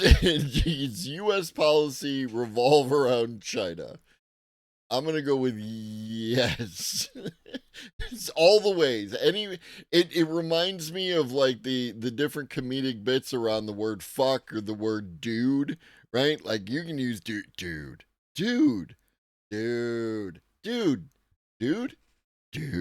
right? In China.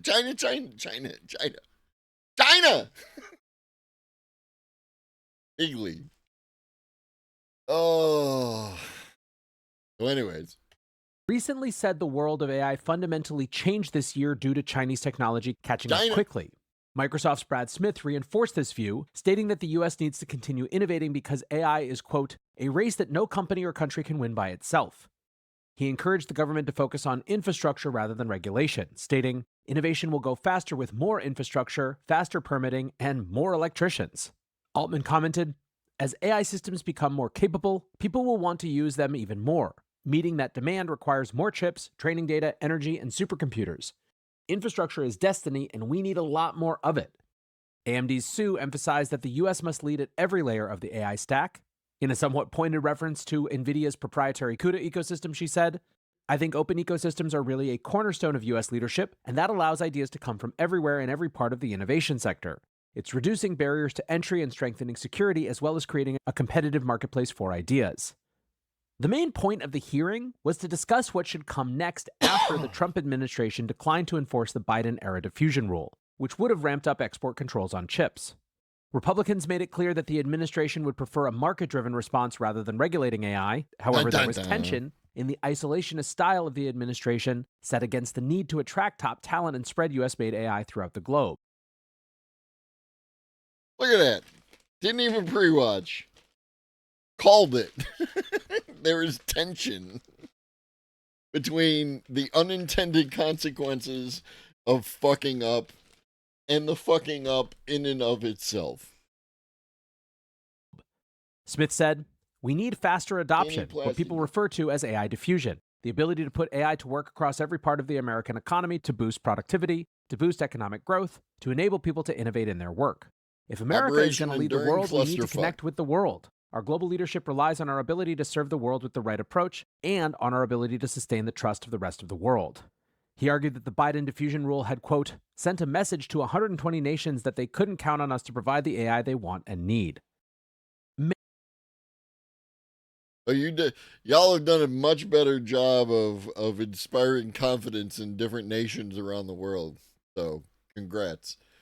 Many noted just how different the tenor of the conversation had been between 2023 and 2025. Tom Simonite from the Washington Post said that in 2023, Sam Altman had told Congress that a new agency should be created to require licenses for powerful AI models, while 2025, Sam Altman told Congress that requiring licenses for powerful AI models would be, quote, disastrous. What has changed? Is there a different power structure currently occupying the federal government? Both houses of Congress and the White House? They told you what to fucking do, and you didn't do it. Then again, commenter Joe Bakhti noted that we now have a case study to inform his view, writing one big recurring theme: how do we make sure the failures that have destroyed European tech are not repeated here? Now, speaking of AI and geopolitics, the U.S. Treasury is reviewing Benchmark's investment into the company behind the Manus agent. You might remember that late last month, Bloomberg reported that Benchmark Ventures had led a $75 million fundraising round that valued the company Butterfly Effect at $500 million. The news was weird to many at the time, with a prominent American venture firm appearing on the cap table alongside Tencent as AI Cold War tensions grew. Under a Biden-era executive order that came into force this year, firms are required to report to the Treasury on investments in key areas such as AI that could, quote, accelerate and increase the success of the development of sensitive technologies. Semaphore reports that Benchmark's lawyers believed that the investment would. In the ongoing series of fuck around and then find out, conservatives, Republicans, and other fascists are coming to the realization that the money does not give a fuck about your political grievances. The money is trying to make more money. So your political disagreement with China, if there is money to be made there, they are going to try to get that money. And all of a sudden, it's weird how we get regulation in that regard. Wouldn't come under scrutiny, and the firm declined to report. The logic was reportedly that the startup wasn't developing foundation models, but rather a so-called wrapper for other models. The argument being that an agentic wrapper doesn't meaningfully advance AI capabilities in China. The lawyers also concluded the company wasn't technically Chinese by virtue of being incorporated in the Cayman Islands and having employees in the US, Singapore, Japan, and China. Other investors were not buying it. Josh Wolf of Lux Capital said that the investment makes zero sense. And Delian Asparov of Founders Fund wrote, "I'm not saying Benchmark Partners are Chinese assets, but they are definitely assets to China."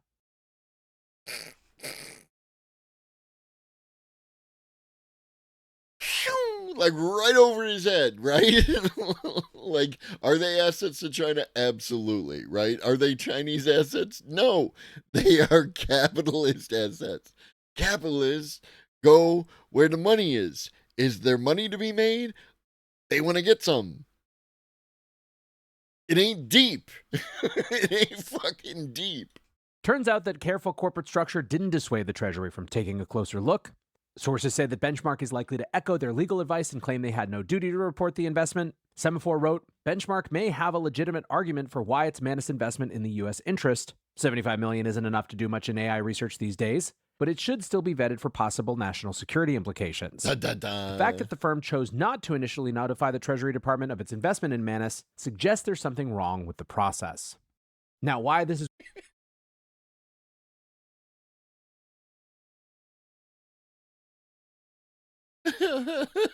I sometimes can't tell if people are being intentionally obtuse or if they're actually like this willfully ignorant because of nationalist and patriotic fervor, right? Like it's got to be one or the other. Sarah Wynne Williams, I'm not sure who that is, detailed on Facebook, detailed how Facebook would constantly walk back on all their company ideals in order to get more markets, namely China. Yes, and it wasn't that Facebook was an agent of China, but it was the last bit. It's 1.4 billion people. Yeah, the Careless People memoir. Right? India's another one. India's 1.8 billion people, I believe, at this point. They're the largest population in a country in the world, as far as I'm aware of. And those are people, and those people have money, and the capitalists want to sell them things and take that money. It ain't deep. Worth paying attention to outside of the specifics of the investment is that this could become a proxy for how the administration is going to treat the flow of capital into Chinese startups, even if their mailing address is technically in the Caymans. Lastly today, the new pope apparently chose his name in reference to the challenges of the AI revolution and the era that it represents. On Thursday of last week, the white smoke billowing out of St. Peter's Basilica signaled that a new pontiff had been selected. His papal name, Leo XIV, was widely suspected to be a reference to the last pope going by that name, who led the Catholic faith during the late 1800s. Pope Leo confirmed the reference, seeing the parallels between that time of upheaval and the challenges of the current moment. He said, "I chose to take the name Leo XIV.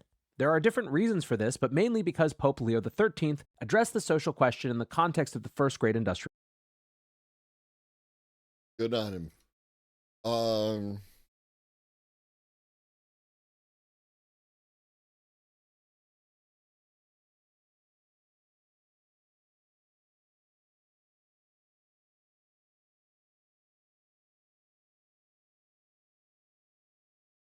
Nope, it's India, baby. By 50 million. I'm sorry, it's still only 1.4. 1,463,000,000, etc., versus 1,416,000,000. So you got number one. And the US is third? Why does it sound wrong?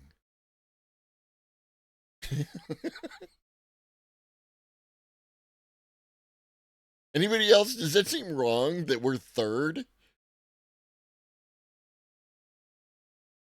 Huh. But you are correct. Their population is going down. Yeah, no, it happened, I think, sometime last year. The changeover.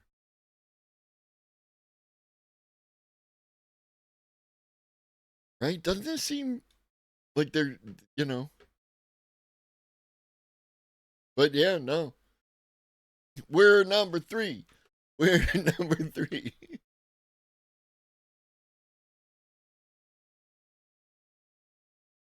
Revolution. In our own day, the church offers to everyone the treasury of her social teachings in response to another industrial revolution and to developments in the field of artificial intelligence that pose new challenges for the defense of human dignity, justice, and labor. Cardinal Chomali commented, "He told me he is very concerned about the cultural shifts we are living through. A Copernican revolution, really. Artificial intelligence, robotics, human relationships." He was inspired by Leo XIII, who in the midst of the Industrial Revolution wrote Rerum Novarum, launching an important dialogue between the church and the modern world. Now, it is definitely the case that the Catholic Church has paid close attention to the development of AI over the past few years, both in harnessing the technology to transcribe the Vatican's archives, as well as facilitating conversations about the ethical implications of the tech. What's clear is that by referencing the Pope of the Industrial Revolution, Leo XIV is signaling his intention to be involved in the discussion as AI reshapes society. Leo XIII criticized both militant socialism and laissez-faire capitalism, avoiding the extremes of the political moment of the late 1800s and instead advocating for a human-centric view. He promoted both trade unions as a protection for the worker, alongside the right to property and free enterprise as fundamental elements of human dignity. Gary Marcus writes, "The Pope gets it. The most important question about AI isn't a technical question. The most important question is about how to maintain and grow a just society in the age of AI." That, however, is going to do it for today's AI Daily Brief Headlines Edition. Next up, the main episode. And finally, again from AI Daily Brief, the state of AI mid-2025. So we'll get a snapshot of where we are with consumer AI, apparently. Let's fucking go. Today on the AI Daily Brief, the state of AI mid-2025. Welcome back to the AI Daily Brief. And to discuss our show a little bit, it is a weekend, which means a long read / big ideas episode. And today we are combining a couple of recent presentations to get a sense of where we are at this halfway point of the year. We're also, it's worth noting, halfway through the first half of the century. We are officially closer to 2050 than we are to the year 2000. And there have been two big presentations recently that provide really Yeah, but you don't have to say it like that. interesting context to digging into exactly where we are with AI. The first is this massive Mary Meeker-style presentation from investing giant Kawazu. Obviously, that's the one that's going to be a much more macro look. And then Menlo also released their State of Consumer AI 2025. So the order we're going to take this in is private market trends first, public market trends second, and State of Consumer AI last. The TLDR on the story of private markets is that they are all about AI. Now, this was a trend last year, but AI is over 50% of funding that's happened so far in 2025. Maybe a more significant part of the story, however, is the likelihood. Remember when Ed Zitron and that other guy said that funding for AI was drying up? Cool. That private funding increases as exits actually rebound. You can see here from this chart, and by the way, this is a good moment to remind you that if you are a listener primarily, this is one that might be worth watching given the highly visual nature of some of these charts and slides. But if you look at this chart, from a peak of exits in the height of the ZERP COVID era in 2021, we have been in an exit desert for the last few years, and that has caused some serious liquidity issues when it comes to funding and capitalization. Now, however, we are seeing the very beginnings of the return of an IPO window. We're seeing more M&A activity, and we are also, although it's not really reflected yet in this charts, starting to see the return of de-SPACs as a path to going public as well. This is good news for investors. I don't know what that is. Excuse me.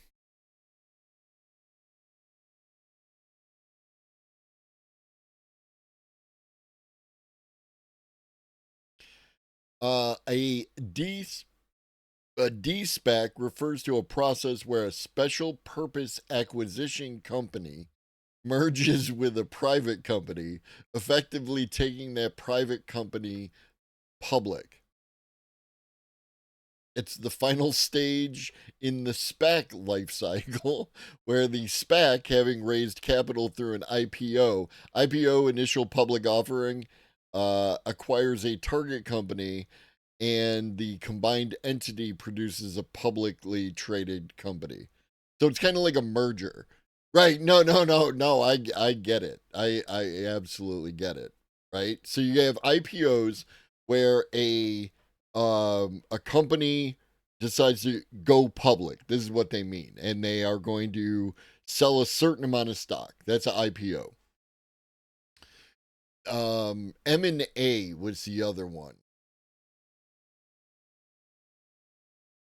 What is M&A? Mergers and acquisitions. Okay. So, like, you know what a merger and an acquisition are. Acquisition, they buy. Merger, they come together. And then in D-SPAC, appears to be a special kind of merger. So a private company, this special purpose acquisition company, will raise some capital through an IPO and then targets a company to acquire and then combines that into through the merger, it becomes a publicly traded company because they already did their IPO before they acquired the other company.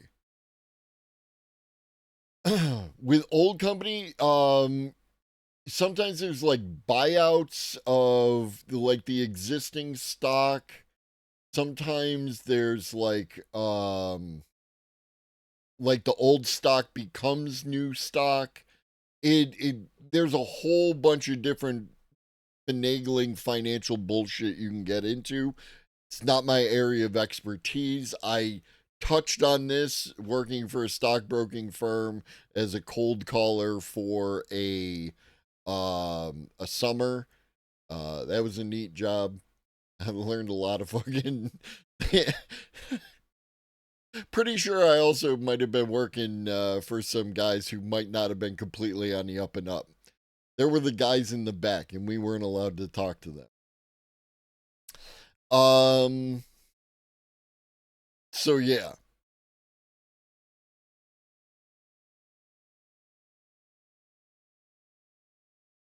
Yeah, apparently it's something that you can do. It's a different way to go public where the SPAC company is the company that goes public and then you merge with an existing company. My God, dude, there's so much weird fucking financial finagling, right? Like, I just spent, if you haven't seen The Big Short, you absolutely should watch the movie The Big Short, just to see one small aspect of all these weird finaglings and words and structures and situations that they use. They are intentionally obtuse. They are intentionally difficult for outsiders to understand.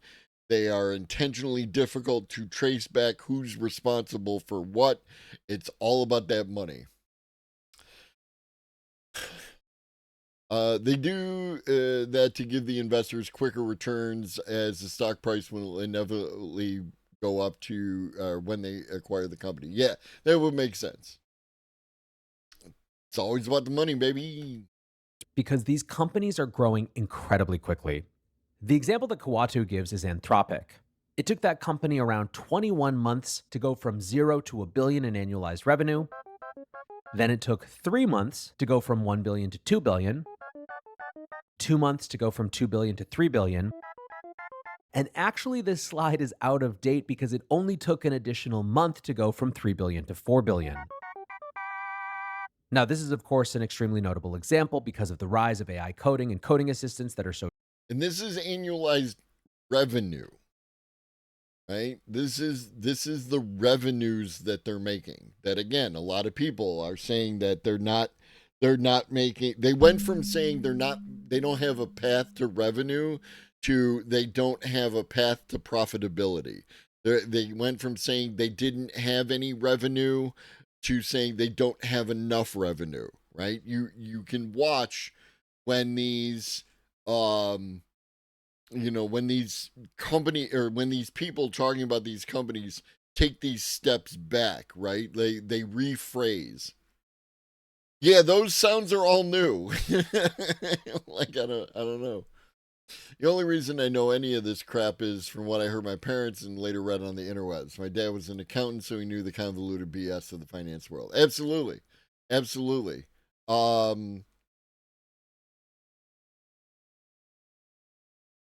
Yeah. Driven by Anthropic's Claude models, but still these companies are getting big incredibly fast. And the reality is that the better that these exits do, for example, a generally positive CoreWeave IPO and some significant growth in M&A functions, the more capital is going to be unlocked. All of which is to say, everything continues to point in the direction of more capital for more AI spend across a variety of different themes. And for now, at least, the action remains in private markets. The total market cap of the top 10 public AI does it still look like a bubble? Companies grew just 10% between June of last year and June of this year, from 18 to 20 trillion, where the market cap of the top 10 private AI companies grew 130%, from 283 billion to 658 billion. They sum up, in AI, the action is in the... In the same way that the universe is like an expanding bubble, right? Private markets. 10 billion of funding has become the norm for new model startups. Time to 10 million of revenue has accelerated from 10 years to 12 months. We are in a bonanza. Now, they do specifically call out the coding use case as one true inflection point. They show that there has been 1.3 billion of net new revenue generated in just a single year around vibe coding and AI copilot tools, and that trend just seems to be accelerating. Now, across both private and public markets, acceleration seems to be a big theme. Kuatu is calling this the age of reasoning, and basically point out how in a number of different dimensions, token consumption has gone way up since the release of the reasoning models in Q4 of last year. In public markets, they point to Microsoft as an example of this phenomenon, where in their April 30th earnings call, Satya Nadella said, "We processed over 100 trillion tokens this quarter, up 5x year over year, including a record 50 trillion tokens last month alone."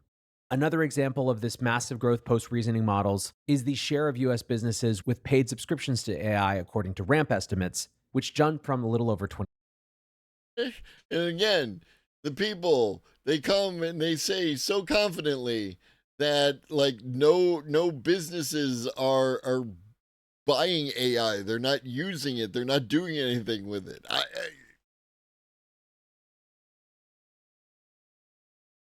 Okay. 25% in Q4 of last year, all the way up to 42% in Q1 of this year. They called it a positive inflection as reasoning models emerge. ChatGPT saw a similar explosion of growth after the launch of Deep Research, their reasoning model, and their latest image generation model. Ultimately, as much as there have been a few scares in AI, which they identify as the AI ROI scare from July of last year, you'll remember the Goldman Sachs report that I talk about all the time, the DeepSeek scare in January of this year, and what they call the Microsoft CapEx scare of February of this year, the reality they argue is that this is an AI supercycle. And one thing that they're not sure of is how the supercycle is going to reshape who's at the top of the market. They spend a lot of time wondering if the Magnificent Seven's reign is coming to an end. 4 of the Mag 7 are negative year to date, and they wonder if some of these companies at least will give way to new AI leaders. They group AI stocks into 3 categories: AI power, AI software, and AI semis. Semis have grown by 12%, with examples being Broadcom and Semis as in like semiconductors. TSMC, who are being driven by token growth's new inflection in computer demand. AI software like Palantir, Oracle, and Snowflake, who are being driven by AI agents taking off with the new reasoning models. And AI power like GE Vernova, Constellation, and Vistra, which is up 18% on the year, and who are being driven by... I'm a fan of AI. I use it a lot. Like, I'm really into it. I don't know that AI has ever gotten me a semi. electricity shortages and long-term deals with hyperscalers. Compare those 12, 17, and 18% year-to-date performances to the overall negative 1% performance for the Mag 7. What could hurt the party?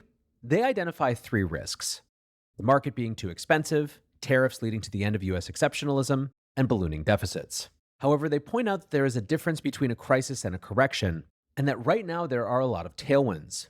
2 examples they point to are the end of the AI diffusion rule, moving from tight export restrictions on chips to broader access for allies, indicated by $250 billion to $1 trillion in AI-related investment commitments from the Gulf states, and the energy and nuclear renaissance, as they call it, from no new builds and policy paralysis to major buildup of capacity. The broad shift they see is from autos today to semiconductors tomorrow, from oil today to electricity tomorrow, from manufacturing factories to AI factories, and from being a global leader of the Industrial Revolution to a global... I mean, we'll see. Again, the big beautiful bill is favorable to oil and less favorable to electricity. We'll see how it all plays out. Leader of the AI revolution.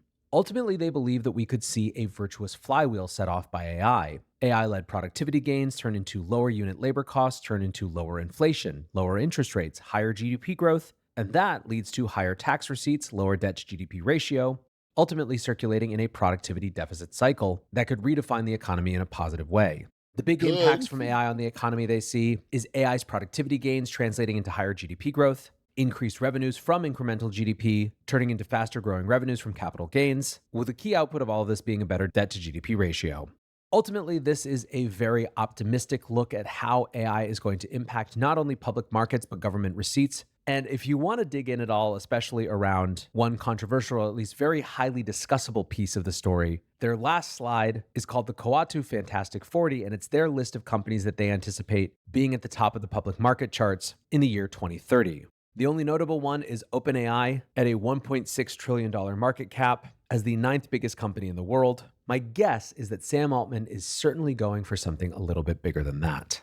And don't even talk to Elon about his placement of XAI down at the 35th rank. Now, the other report that I wanted to talk about a little bit was this Menlo State of Consumer AI report. Nothing in here is shocking, but it is confirmation of just how insanely fast everything is moving. 61% of American adults have used AI in the past 6 months, and 20% use it every day. They write, this is no longer experimentation, it's habit formation at an unprecedented scale. Now, the report comes from a study of 5,000 Pharaoh here? Unprecedented. US adults. And beyond that big banner headline statistic, also shows some really interesting things about, for example, who's using AI. Menlo writes, while Gen Z leads overall AI adoption as expected, millennials emerge as power users, reporting more daily usage. At the same time, though, nearly half of baby boomers have used AI in the past 6 months, with 11% still using it daily. Those who work use AI more. 75% of employed adults use AI as compared to 52% of unemployed adults. And the higher income you are, the more you use it as well. 53% of households earning under $50,000 use AI, as compared to 74% of households earning $100,000 or more.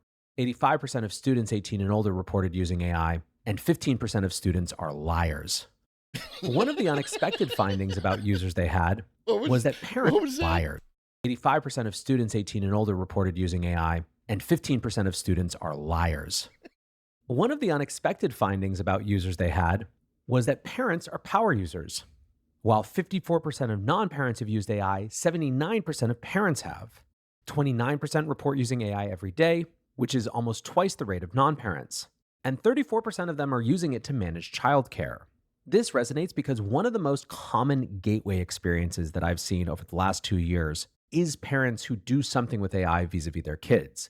They tell stories with ChatGPT and choose your own adventure style, or they have their kids make images with them on Midjourney, or they create specialized coloring books that have their kids' images and favorite characters together. And now all those parents and kids are cognitive offloading, and their brains don't work anymore, and everything is terrible, and those kids are not going to know how to do anything when they go to school.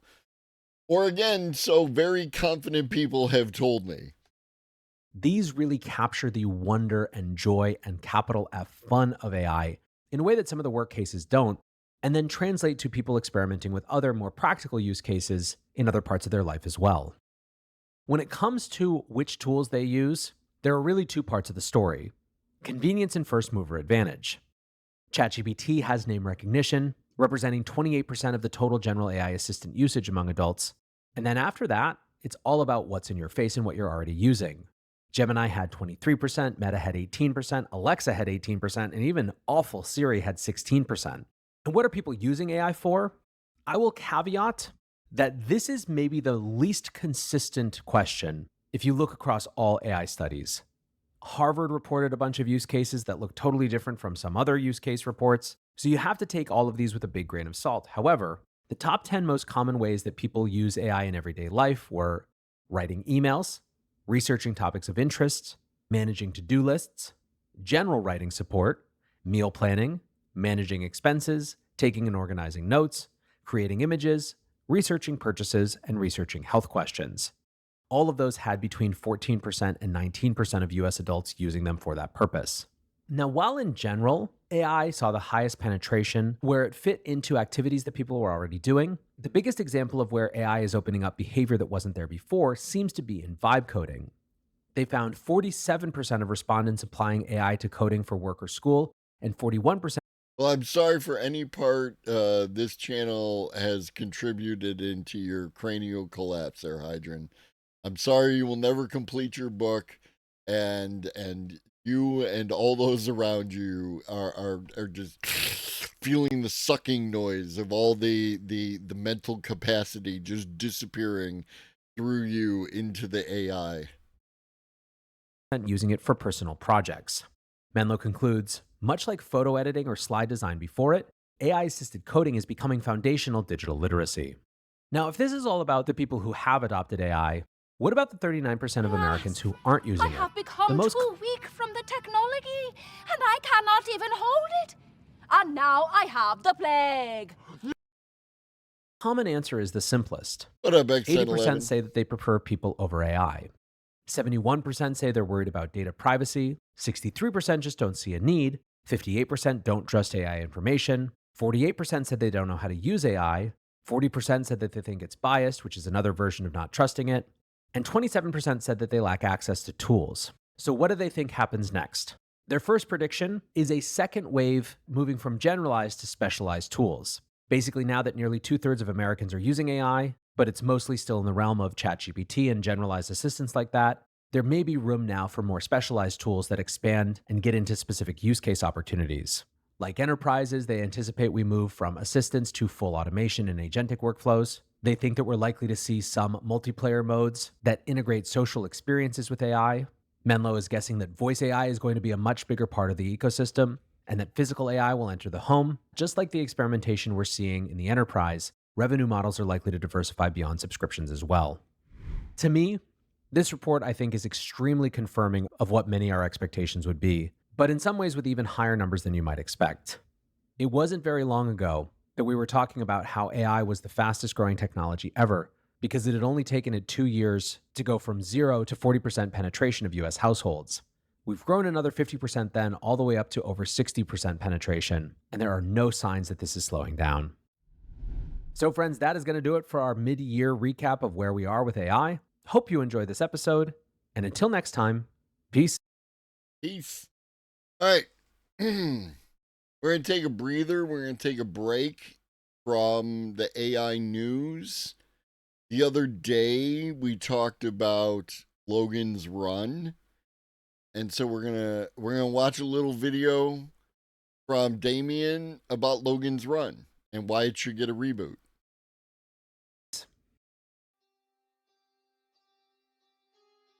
Why was the 1970s a classic era for science fiction cinema? I'm guessing many 1970s sci-fi movies are forgotten by anyone who wasn't there to see them. There's just so many good ones. So many good ones. This is Omega Man, which was not iRobot. What was the one with Will Smith? End of the movie or End of the World movie? Legend. I Am Legend. Omega Man was I Am Legend. Night of the Comet was I Am Legend. It's the same story, just with different characters. Why is Joe Rogan's Running River getting another chance? Because it should. Bleeping Computer reports that almost a dozen malicious Chrome extensions with 1.7 million downloads were found in the Chrome web store. Some have been removed, but others, which steal data and redirect users, are still available. Well, that fucking sucks. Legend am I? Star, Silent Running, Rollerball. The 70s produced so much great sci-fi cinema, it's hard to list it all. And even when it wasn't great, it was still interesting. It's like every sci-fi movie in that decade was a unique experiment, always different, always new. And then one movie came along that ended the golden decade for strange, cool sci-fi movies. After Star Wars, every science fiction movie was trying to be a sci-fi blockbuster. And Hollywood's search for the next big corporate entertainment franchise meant that everything would eventually get a reboot. Sometimes that worked, and more times it didn't. And it didn't work enough times that and more times it didn't. This was the reboot of Rollerball. This movie does not exist. This is like, it's not so bad. It's good. It was just garbage. Like, no one involved appeared to have any idea of, like, the source material. I don't usually give a shit, right? Like, I'm super flexible. This is one that I just can't. Yeah, the original was great. It had a lot of, like, prescient moments in it about the world we live in today. This movie was just hot fried garbage. And it didn't work enough times that I, for one, live in dread of Hollywood rebooting another 70s science fiction classic. But there is one movie from that golden decade of science fiction classics that, the more I think about it, actually does need a reboot. Logan's Run isn't a great movie. Honestly, it's not even a good movie. Excuse me. Shut up. It's a good movie. It's got real fucking what you call it, Twilight Zone vibes. You know what I mean? Like, it just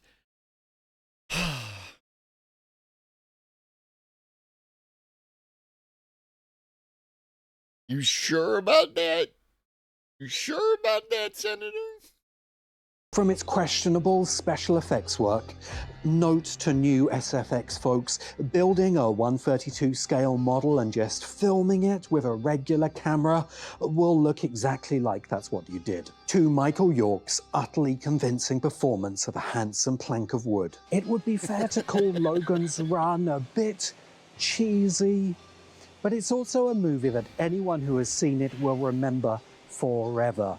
That's partly because Logan's Run has immaculate production design. You see a lot of striking primary colors in 70s sci-fi because camera equipment of that decade had become much better at capturing color.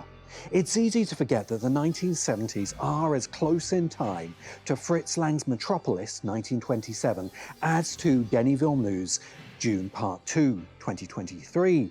The technology of cinema is always evolving. But for its day, Logan's Run was quite a visual spectacle. And, well, part of the enduring memory of Logan's Run is, of course, Jenny Agutter, having the girl from the sets, Textillion, if you haven't seen Logan's Run, the sets are fucking, they're off the chain, right? Like, because they were that futuristic, what the 70s thought the future was going to be like, kind of thing. So it is so good. Railway children pop out. I do use dark theme. A dark theme extension. Is it Dark Reader?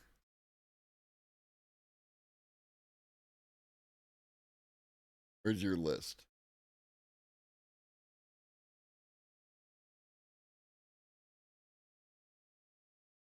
Now, dark theme, dark reader for Chrome. Mine is dark reader.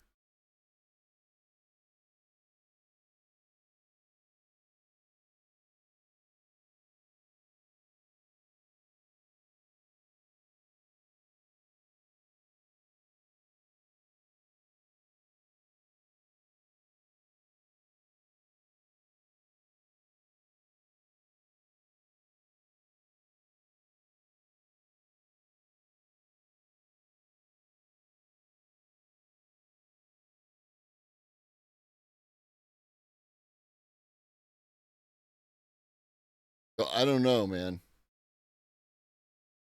You know, like it. It's not providing We have aboard a all link. your shields and surrender your ships. We will add your biological and technological distinctiveness to our own. Resistance is futile. What up, Raiders? What up, James? What up, James Gang? If you don't know who I am, I'm Globus CL there to talk about AI, automation, robots, and future tech. And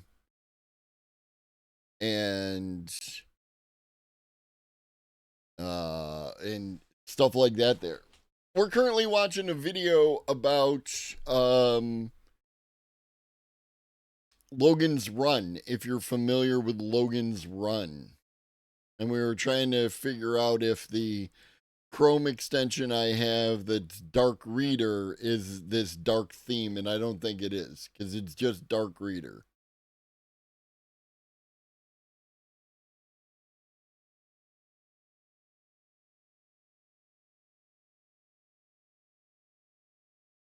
And it's on GitHub, so probably. What up, Ben One Eye? A bunch of people at my work use dark theme. Yeah, no, by all means, put the link back. Check your extensions as always.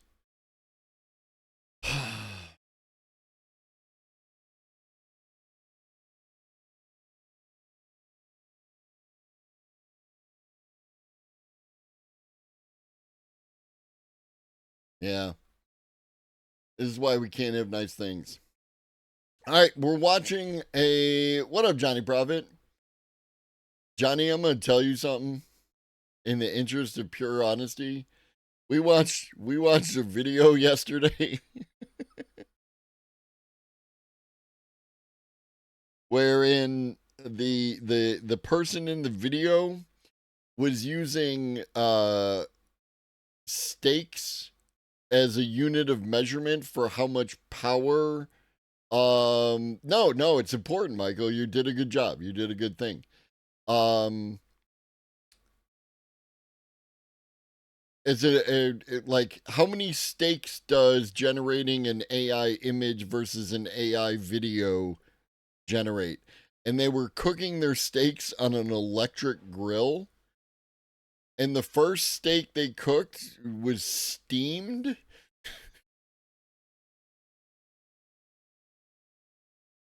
And I could actually hear you sensing a disturbance in the force as to what the fuck was happening. Like it got so bad to the point where Miss Frizzle had to leave.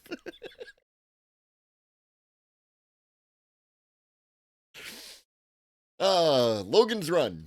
out of an on-demand sex machine wearing a steel collar and not much else, probably did for sexually frustrated young men of the 1970s much what seeing Hermione Granger grinding on the dance floor in the bling ring did for the same kind of dudes in the 2010s. I've never killed anyone in my life. But there were a lot of 1970s movies with a bright primary color palette and a big dose of sexploitation. Logan's Run had something else. Because while Logan's Run wasn't a great movie, Logan's Run was a great idea. Take a look around your bougie workplace. Maybe it's a tech startup or a tech giant, a marketing agency or a media company, a game dev, a business consultancy. Today, even banks and accountancy firms run this way. Your office looks like, well, it looks like the primary color set of a 1970s sci-fi movie. There's an unlimited supply of caffeinated energy drinks and probably a foosball table. Your workplace looks more like a college dorm or a child's daycare than like a workplace, all to persuade you that you aren't really at work. But you are. This job eats every moment of your waking life, and you never really sleep. If this is you, then congratulations. You're a member of the creative class, and you're among the elite. Everyone in your company is beautiful, well-dressed, young. Oh, so young. But think about this. Where are the old people? Is there anyone over 40 in your office? What did they do with the old people? You'll find out when your life clock begins to flash and you get the call to carousel. The one thing everyone remembers about Logan's Run is the life clock. A crystal in the palm of your hand that tells you when your life... It's drone. He's got a drone camera. That's why it was really weird when it was following behind him and he was walking up the stairs. It's kind of freaking me out a little bit. Is up. From white to yellow to green to red, citizens of the city progress through the colors of the life clock until 10 days before they hit 30, the clock begins to flash black. When the clock turns solid black, the citizens must undergo the ritual of carousel and be renewed. To us as the audience, it's quite obvious that the participants in carousel are being killed, and that the joy of the audience is the thrill of the kill. But the population of the city have been indoctrinated with a story. Carousel's victims are not killed, they are renewed, reborn as an infant in the city's cloning facilities. We know that this cloned incarnation is a lie, but what's intriguing about the first half of Logan's Run is watching the characters awaken to that lie.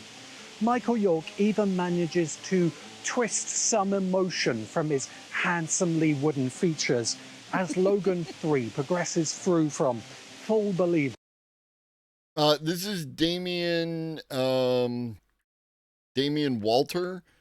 If you've been here, we've watched some of their videos before. We watched the one on the culture. We've watched ones on other things that I can't remember offhand. Damien's content is great. To ardent skeptic. This all flashes past in a moment in the movie. There are really only hints of the great idea at the heart of Logan's Run.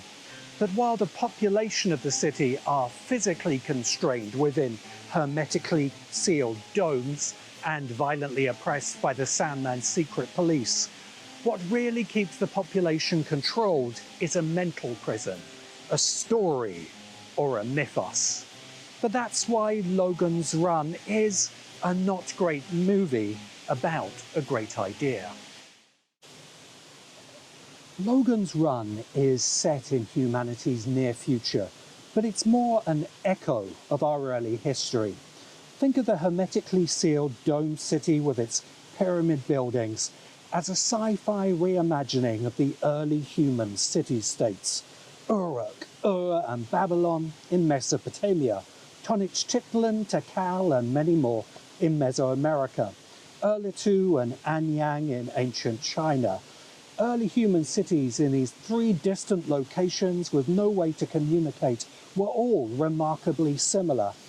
And no, that doesn't mean that aliens built the pyramids.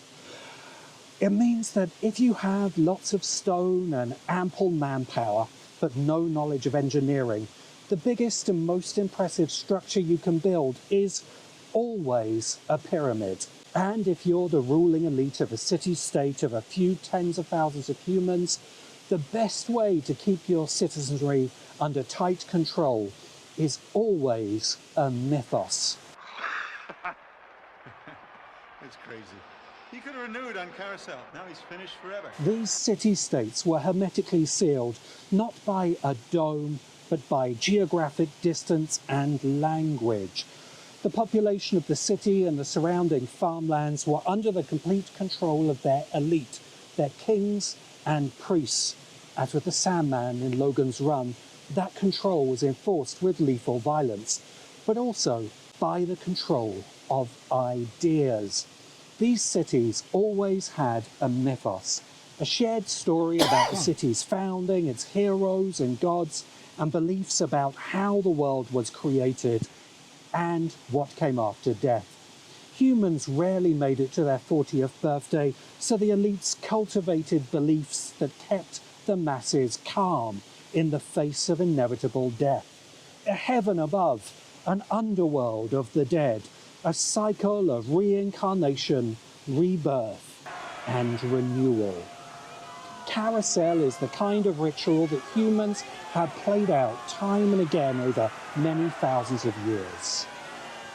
Study of these city-states was an early indicator that human civilization followed a regular pattern of development, i.e., if you started it over again, civilization, as in Sid Meier's classic strategy game, would develop through the same stages. William F. Nolan and George Clayton's original novel, Logan's Run, 1967, reads something like an allegorical journey through the development of And whenever I see images like this, with its weird proportions and shit that doesn't seem to make a whole lot of sense, I'm reminded of people's commentary about why AI isn't good art because of its weird proportions and stuff in it that doesn't seem to make sense. Human civilization. The novel introduces the same characters, Logan 3, Jessica 6, and Francis 7. Early in the novel, Logan chases a runner into an encounter with the Cubs, human children who live as prehistoric hunters. The main difference between the novel and the film adaptation is that Logan and Jessica's journey in the book is longer and goes through many more stages until the final arrival at Sanctuary, a space colony representing, in the story's symbolic structure, the future of humankind. To be also, sorry, spoiler alerts for a 50-year-old movie. Be clear, I don't think the Logan's Run books, there were 2 sequels, Logan's World and Logan's Search, that read much like hastily written cash-ins on the movie, are especially good or interesting books. But they do play with this one very interesting idea. The idea that human civilization has always been controlled by a mythos. And that mythos evolves and is rewritten over time. And that, as controlling as the mythos of humankind was in our ancient past, it is every bit as controlled in our present day. The Great Filter is an answer to the Fermi paradox, which argues that all alien life destroys itself before it can be contacted. And somehow we wrapped back around into the Fermi paradox. The mid-career filter explains why there are no old people in your oh-so-cool office, because these creative careers are the peak of what philosopher Byung-Chul Han calls the burnout society. 21st century society is no longer a disciplinary society, but rather an achievement society. Also, its inhabitants are no longer obedience subjects, but achievement subjects. They are entrepreneurs of themselves. The disciplinary society is a reference to the ideas of Michel Foucault that we explored in relation to Andor and the Narkina 5 prison complex. Byung-Chul Han builds on Foucault to argue that the external controls of discipline have been replaced with the internal controls of achievement. A half-century ago, when Logan's Run was made, the controlling mythos of our civilization was still disciplinary. We were still told to conform to massive, powerful institutions, government, military, corporations, universities, hospitals, and more. But it's not coincidental that the primary colored imagery of Logan's Run looks much like an advertisement for Apple's iPhone. In the 1970s, the new cultural mythos was already emerging. The mythos of achievement, individuality, and creativity. True. Our 21st century mythos has been rewritten around the internal control mechanism of achievement and pumped out to us through our infinity of screens, smartphones, laptops, headsets, screens on the... I tried to upload the video from yesterday of the one about gazing on my visage, and TikTok wouldn't let me.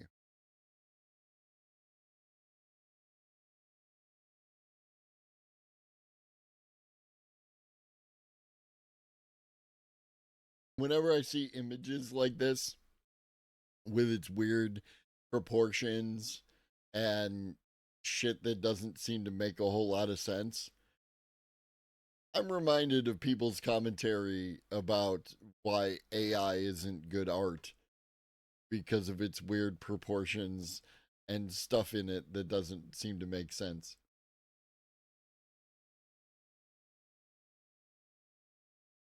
I am reminded. Whenever I see images like this with its weird... Stop talking, old man. And see if it works this time. Give me a hot second. I appreciate your patience. The interruption of the video. That one worked. Apparently, I'm not allowed to fucking use fake European noble accents.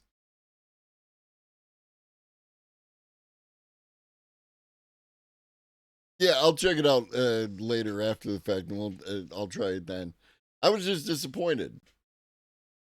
And I tried it a bunch of different ways, and it was saying no. I blame China. The street, screens in your home, all communicating the new How many mythos. times do we have to Instead teach of you the this lesson, institution- old man? I love the young people. Achievement culture valorizes the entrepreneur.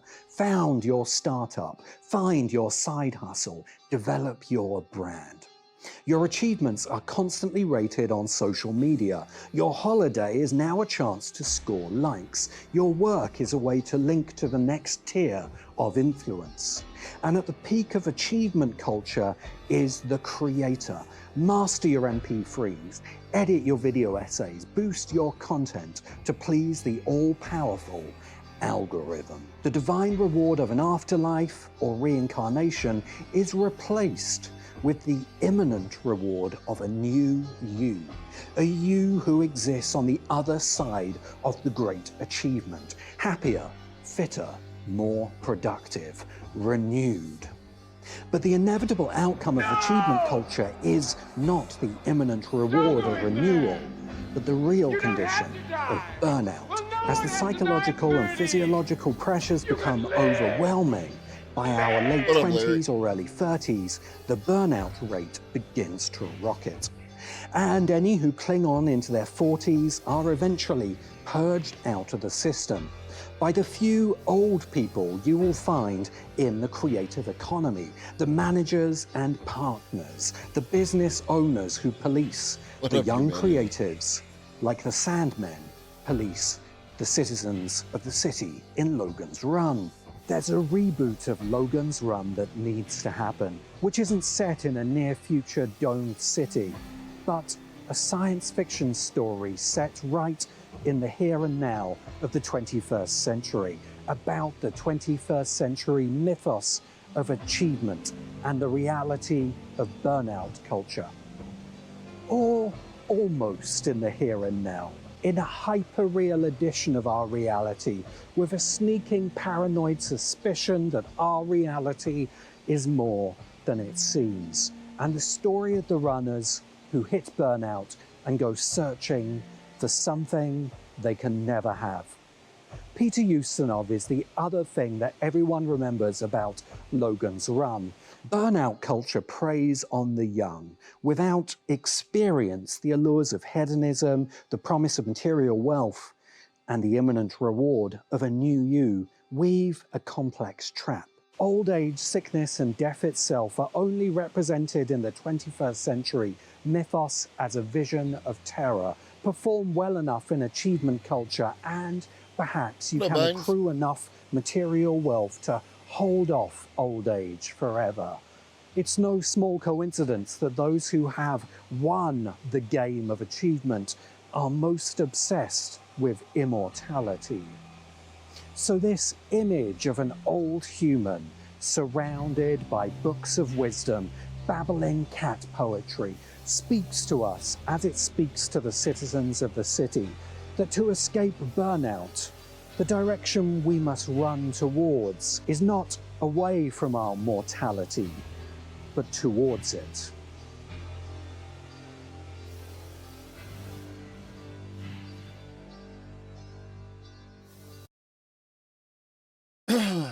I mean, Corwin,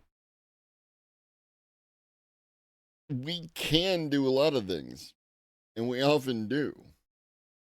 Right? One could argue we can't just wave our hands and hope for the best when it comes to like climate change. It appears in the aggregate that's exactly what we're going to do.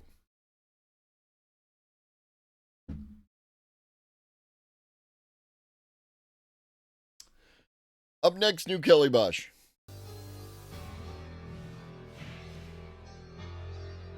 He's just like me for real. And this is you, chat.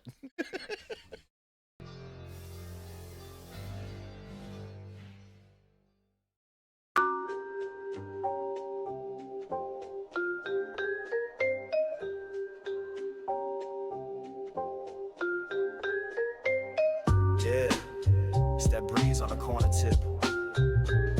Sun's low, thoughts high, we vibe, you know.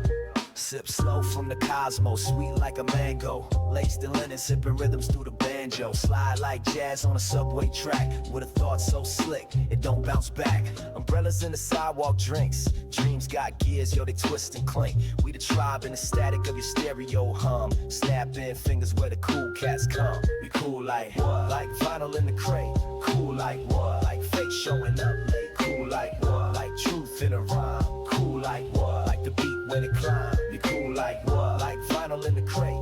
Cool like what? Like fake showing up late. Cool like what? Like truth in a rhyme. Cool like what? Like the beat when it climb. She got soul in a Converse drag. Lipstick sharp like a velvet flag. Spins words like a DJ set. Eyes got plots, but she ain't said yet. We float on grooves, no need for wings. Built this style from forgotten things. Like jazz in a dusty cafe frame. We don't chase trends, we rename the game. Like what? Like vinyl in the crate. Cool like what? Like fake showing up late. Cool like what? Like truth in a rhyme. Cool like what? Like the beat when it climb. We cool like what? Like vinyl in the crate. Cool like what? Like fake showing up late. Cool like what? Like truth in a rhyme. Cool like what? Like the beat when it climb.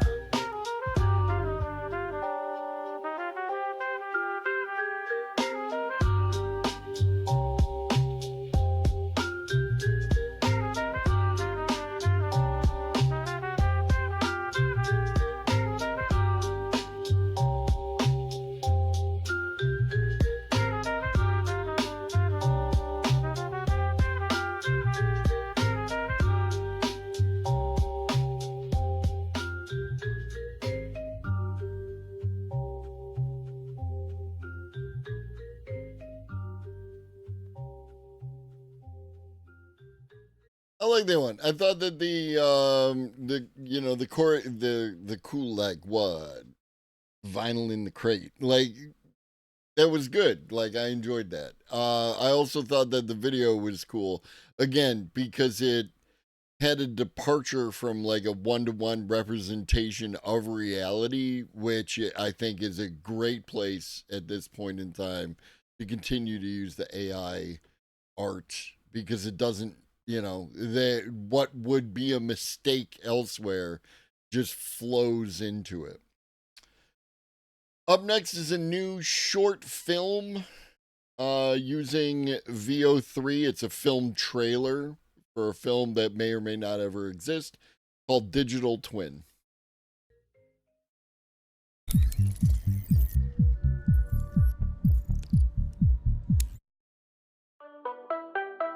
And again, all of this is generated with VO3. Welcome back, Jack. Saloon shootout.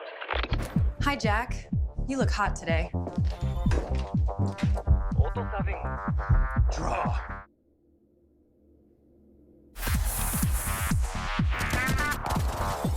Extra point. Extra point.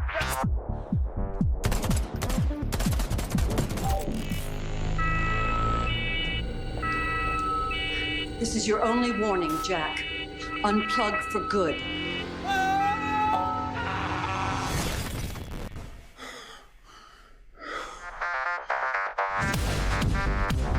The news was saying over 20 people were dead after running into a rogue player. I knew every victim and I had a theory. It's no coincidence I was spared, but the cops wouldn't take me seriously, so my last resort was Brian. He's this VR industry investor and he's obsessed with anti-aging, but anyways, I know who did it.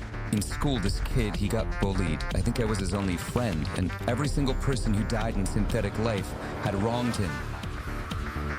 Brian said to take him down, we're gonna need a bigger team. All right, I'm here. We doing this?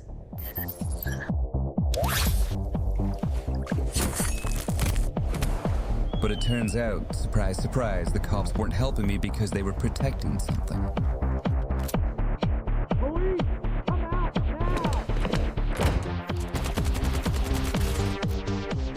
I know who they're protecting, I just don't know why.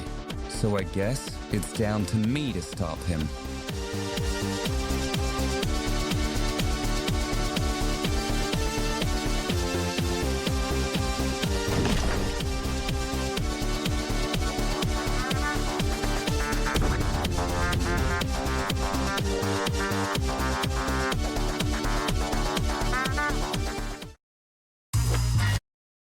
Yeah. It was neat. Definitely looked like, yes, did it look like AI? Their telltale signs were there. But I think it did a decent job of giving you the narrative. The voiceover was very cold and, like, monotone, right? Like, that could have used, I think, a little more work. But overall, it's not bad. New rational animations, how to align AI, put it in a sandwich. Sandwiching. How do we oversee AIs that are smarter than us? AI systems are getting more capable at a rapid pace. In our previous videos, we talked about how developers are using a technique called reinforcement learning from human feedback, or RLHF, to try to align AI systems to our preferences using human oversight. This might work for now, but as the tasks that we need to oversee keep getting increasingly complex, and AI systems increasingly smart, it's difficult for humans to remain good supervisors. This is the core problem of scalable oversight. In this video, we'll walk through two related parts of scalable oversight. They aren't really that separable in practice, but explaining them independently helps with understanding them. The first part is, we need to come up with potential ways to solve the problem. Researchers have tested feedback methods that work pretty well right now on tasks that are already hard to evaluate. The second part is, what happens when AIs are better than humans at every task? can we still effectively supervise them? This is hard to figure out before we have such AIs, but in this video we'll showcase a technique that might make it possible. We have theoretical scalable oversight techniques. Let's start by diving into the first problem. In the last few years, researchers have come up with a few proposals for attempting to solve scalable oversight. While working on providing human evaluations for AI-generated texts, OpenAI experimented with some scalable oversight proposals that extended existing RLHF methods. Their general idea was to augment human oversight using AI assistants trained on an easier version of the problem. In 2020, they trained AIs to generate summaries of texts, effectively TLDRs of Reddit posts. Human evaluators would then give feedback on how useful or accurate the generated summaries were.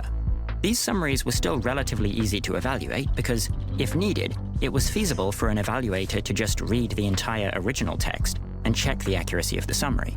But the point is that these techniques need to scale. What if the overseers don't have the ability or the time to read the full text?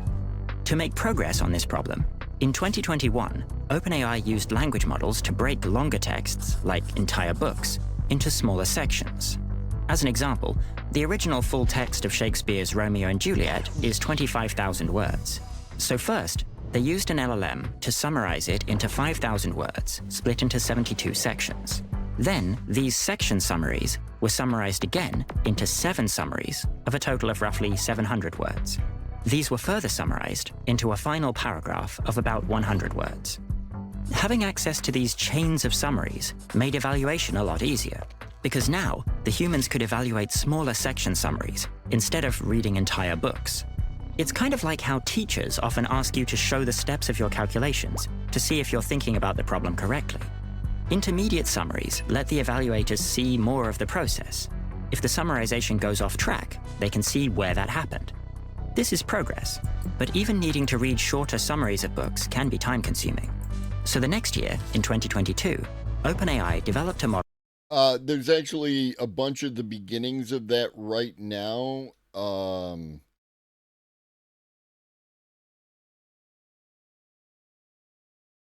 Did I scrap it? Yeah,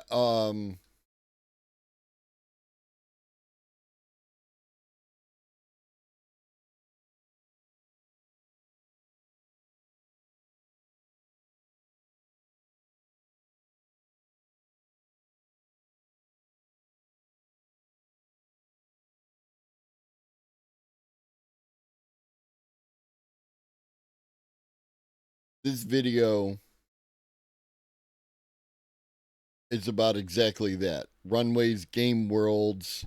At this point in time, it's like for storytelling more than like if you ever played an old school game that would generate or not generate, but it would provide you with story and maybe an image rather than graphics, actually shit happening. We are like right up against that. So you're only going to continue to see more of it.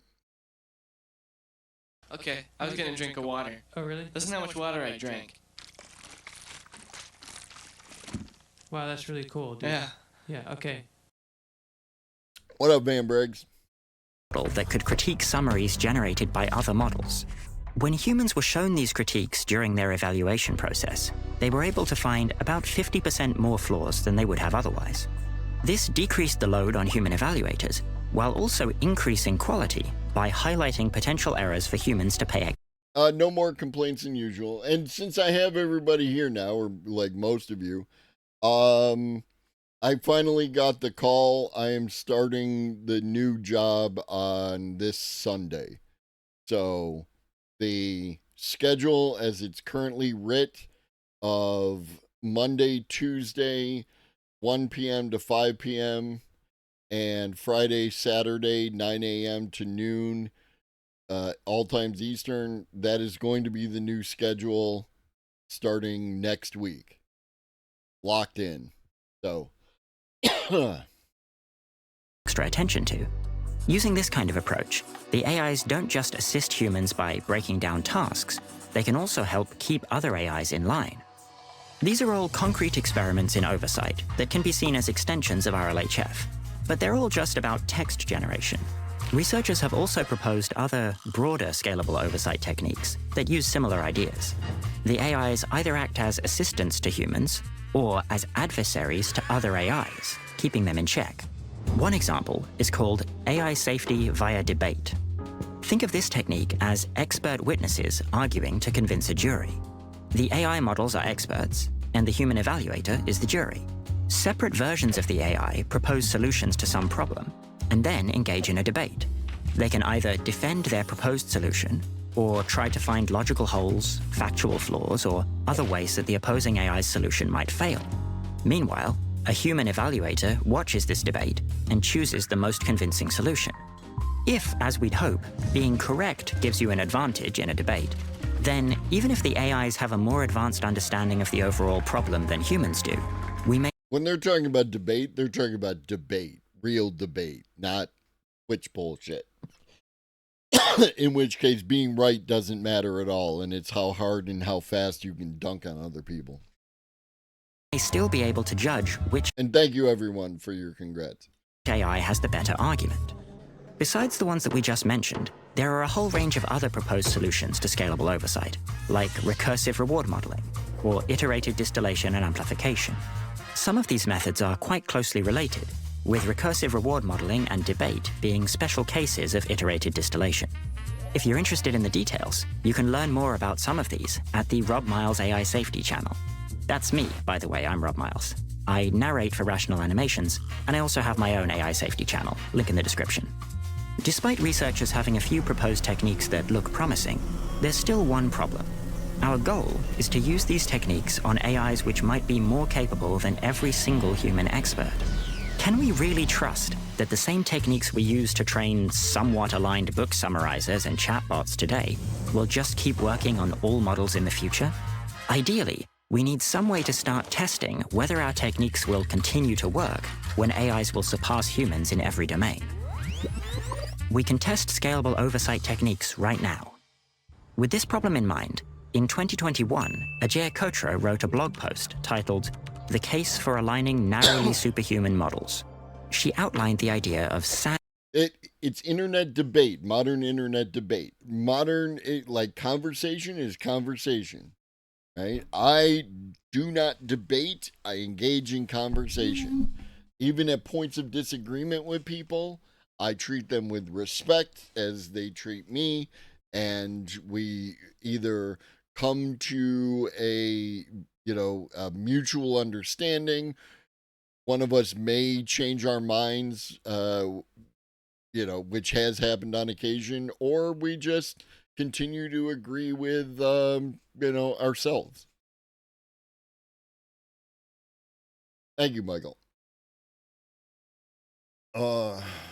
Chris Hayes wrote in Siren's Call that trying to have anything like a Lincoln Douglas debate or any productive discussion in today's media climate is like trying to meditate in a strip club.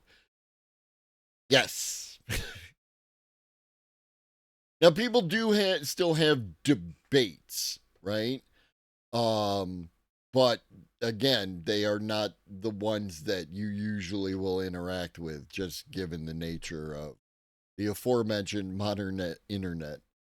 Sandwiching, a way of evaluating scalable oversight techniques relative to superhuman AIs, even before such AIs are built.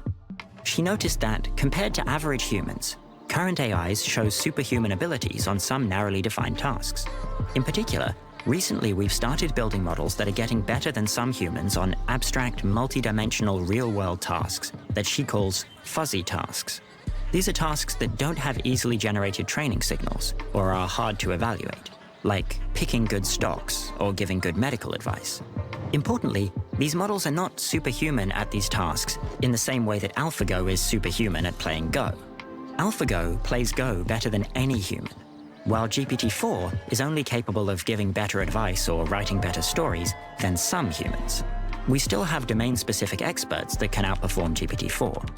Importantly, the fact that such narrowly superhuman models exist means that we can take advantage of them to get some practice in dealing with superhuman AI that might help with more general systems. Ajay Kotra suggested carrying out case studies on the various proposed scalable oversight techniques using one of these models alongside humans that are less capable than the AI on some fuzzy task. This allows us to see how well different scalable oversight techniques handle situations where the AI model is more capable than the humans trying to align it. The aim here is to simulate the situation we expect to find ourselves in the future. So we have two groups of humans, experts and non-experts. The experts are standing in for ground truth. They have a good understanding of the relevant domain, so they can tell us what the answers actually are. The non-experts are stand-ins for a future version of humanity.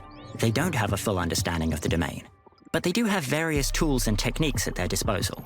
They need to use whatever tools they have to somehow oversee the outputs of an untrustworthy but superhuman system.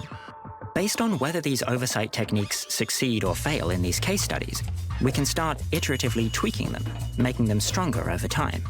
Using this process, we may be able to develop techniques that actually work when AIs will be better than the best humans at every task. So the AIs, we already have narrow AIs that are, to varying degrees, better at humans in certain tasks.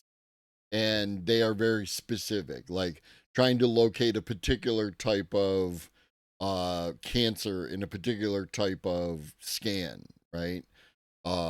Apparently the mammogram AI that is used is very good at this point in time. Did I just add my user account into the service account group? Sure. I don't even know what that means. When one lacks the language to form an appropriate question, they shouldn't be in the situation of implementing the solution. Completely agree.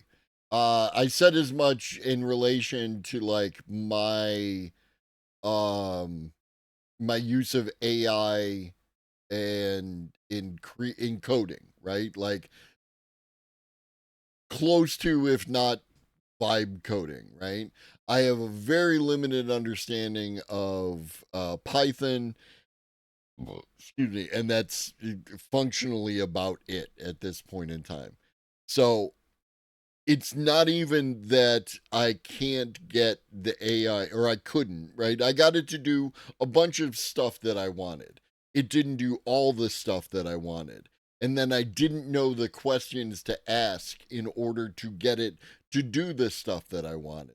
And that missing piece is still indicative of like the problem of the idea of like a universal coding machine.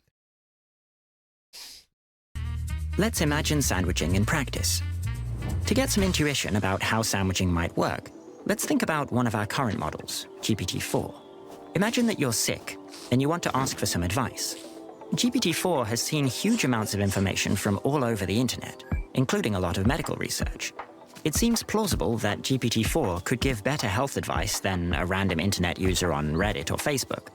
But all the language model is trying to do by default is to predict the next word as it would have appeared in the training data. It doesn't really want to give you good medical advice. In fact, text that constitutes bad advice might be considered more likely if it's seen more frequently online. You can explicitly ask it to give you good advice. Yeah, it's balancing out, because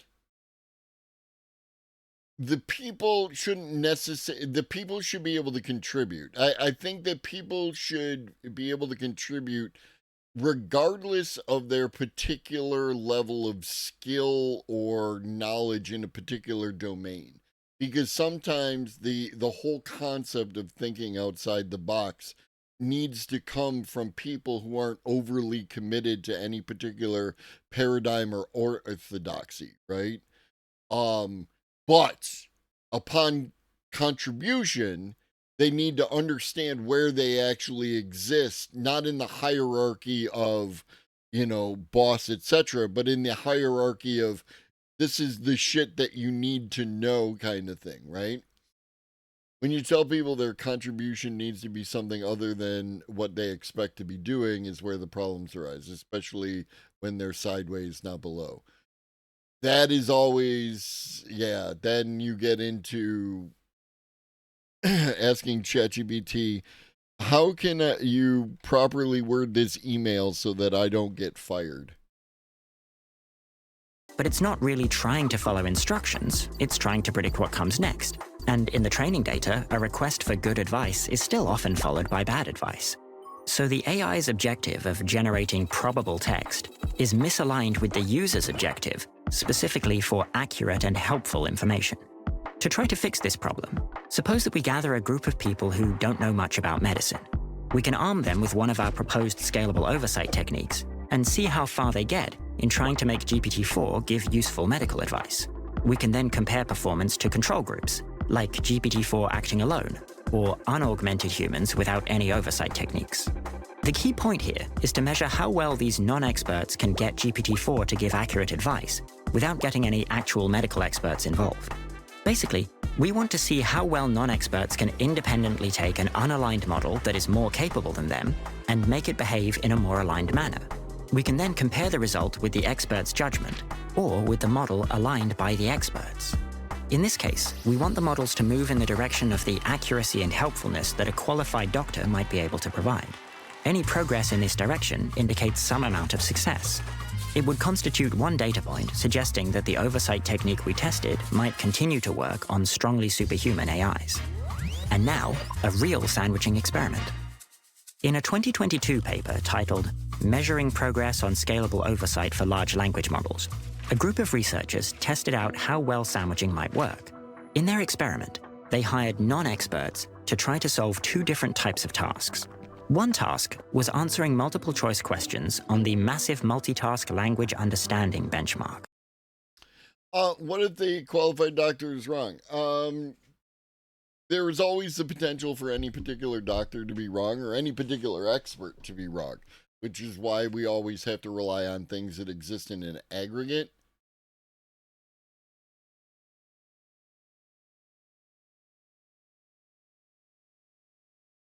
You know what I mean?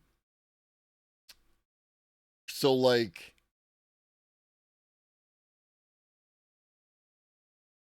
any particular doctor could be flawed, but all the doctors in aggregate agree that vaccines are generally the best way to control for diseases within a population.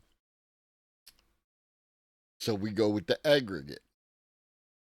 One would believe anyway. Same is true with like climate change, that kind of thing. So the advantage of an AI versus a human within any expert type scenario is the possibility for the AI, because the AI doesn't suffer from ego or any of those kind of things. The AI could provide an aggregated solution, right? Like where you could ask the AI to examine the particular circumstances 100 times, provide you 100 different outputs, and then summarize those 100 outputs to give you the aggregate decision, right? And then go with that decision. Or the MMLU for short. This has hundreds of questions, ranging from college-level physics to abstract questions on morality. The other task was answering questions about short stories on a 5-minute deadline, when such stories would ordinarily take 15 to 30 minutes to read in full. Participants were asked to answer the questions and to rate how confident they were in the correctness of each answer, with the goal of reaching the highest level of accuracy on the questions from the two datasets. The researchers made some simplifying assumptions for the experimental setup. The oversight technique was a simple back-and-forth text conversation with a language model to help augment the knowledge of the participants. And instead of human answers, they used the correct answers from the two tests. Despite the simplifications, the core of the sandwiching paradigm was preserved. When measured individually, the model outperformed unassisted humans on both tasks by a large margin. This means the basic condition for testing sandwiching, the model being better than the non-experts, was fulfilled. Over the course of the experiment, the participants got pretty good at using the chatbot to probe for facts. They also learned to break down complicated questions into simpler parts, which helped them understand the chatbot's answers better. So the assisted humans got substantially better scores than either unassisted humans or the model on its own. They didn't manage to match expert-level performance estimated in other studies, though. There were also some problematic elements that the researchers noticed during the course of the experiment. For example, the chatbot sometimes agreed too easily with whatever the participants said, rather than correcting them when needed.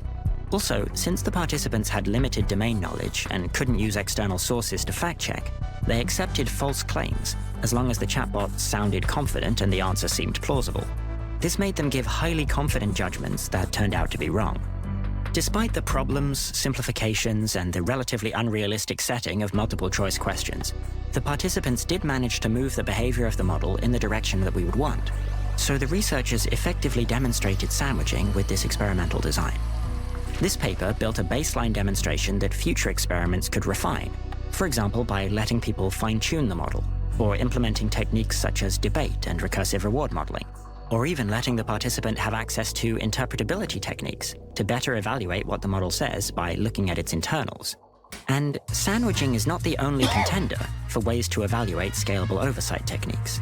There are also other proposals being explored to ensure that any oversight processes we come up with today are going to scale to dangerously powerful future models, such as meta-level adversarial evaluations.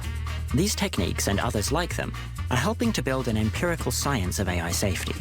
If we combine the development of new oversight techniques with improved evaluations of their efficacy, then we can start building up some justified confidence in our ability to oversee superhuman AIs in the future.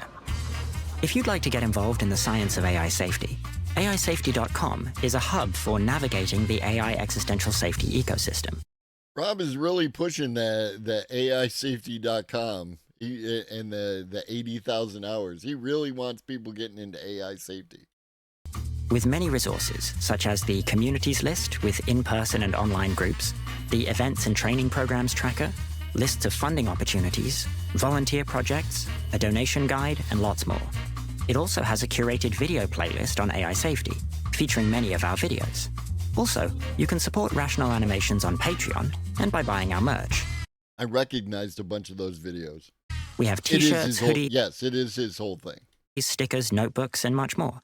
Just head to rationalanimations.com and click on the shop tab. There's also a link in the description.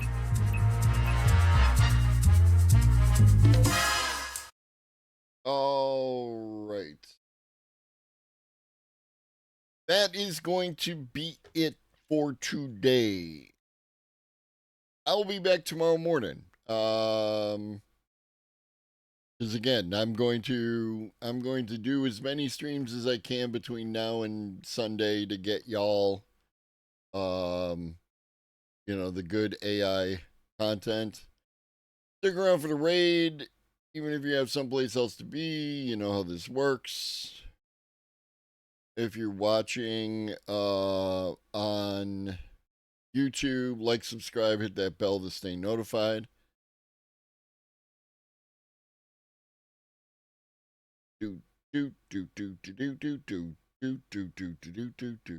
That's a lie. Celtic has not been up since for 2 hours. I don't think I'm following Cult of Eyes at this point in time.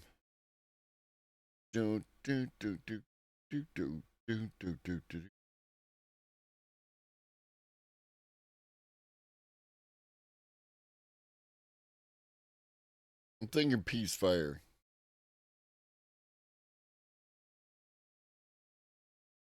Peacefire sounds good. 30 minutes in. Peacefire is homie. Peacefire is love. Peacefire is life.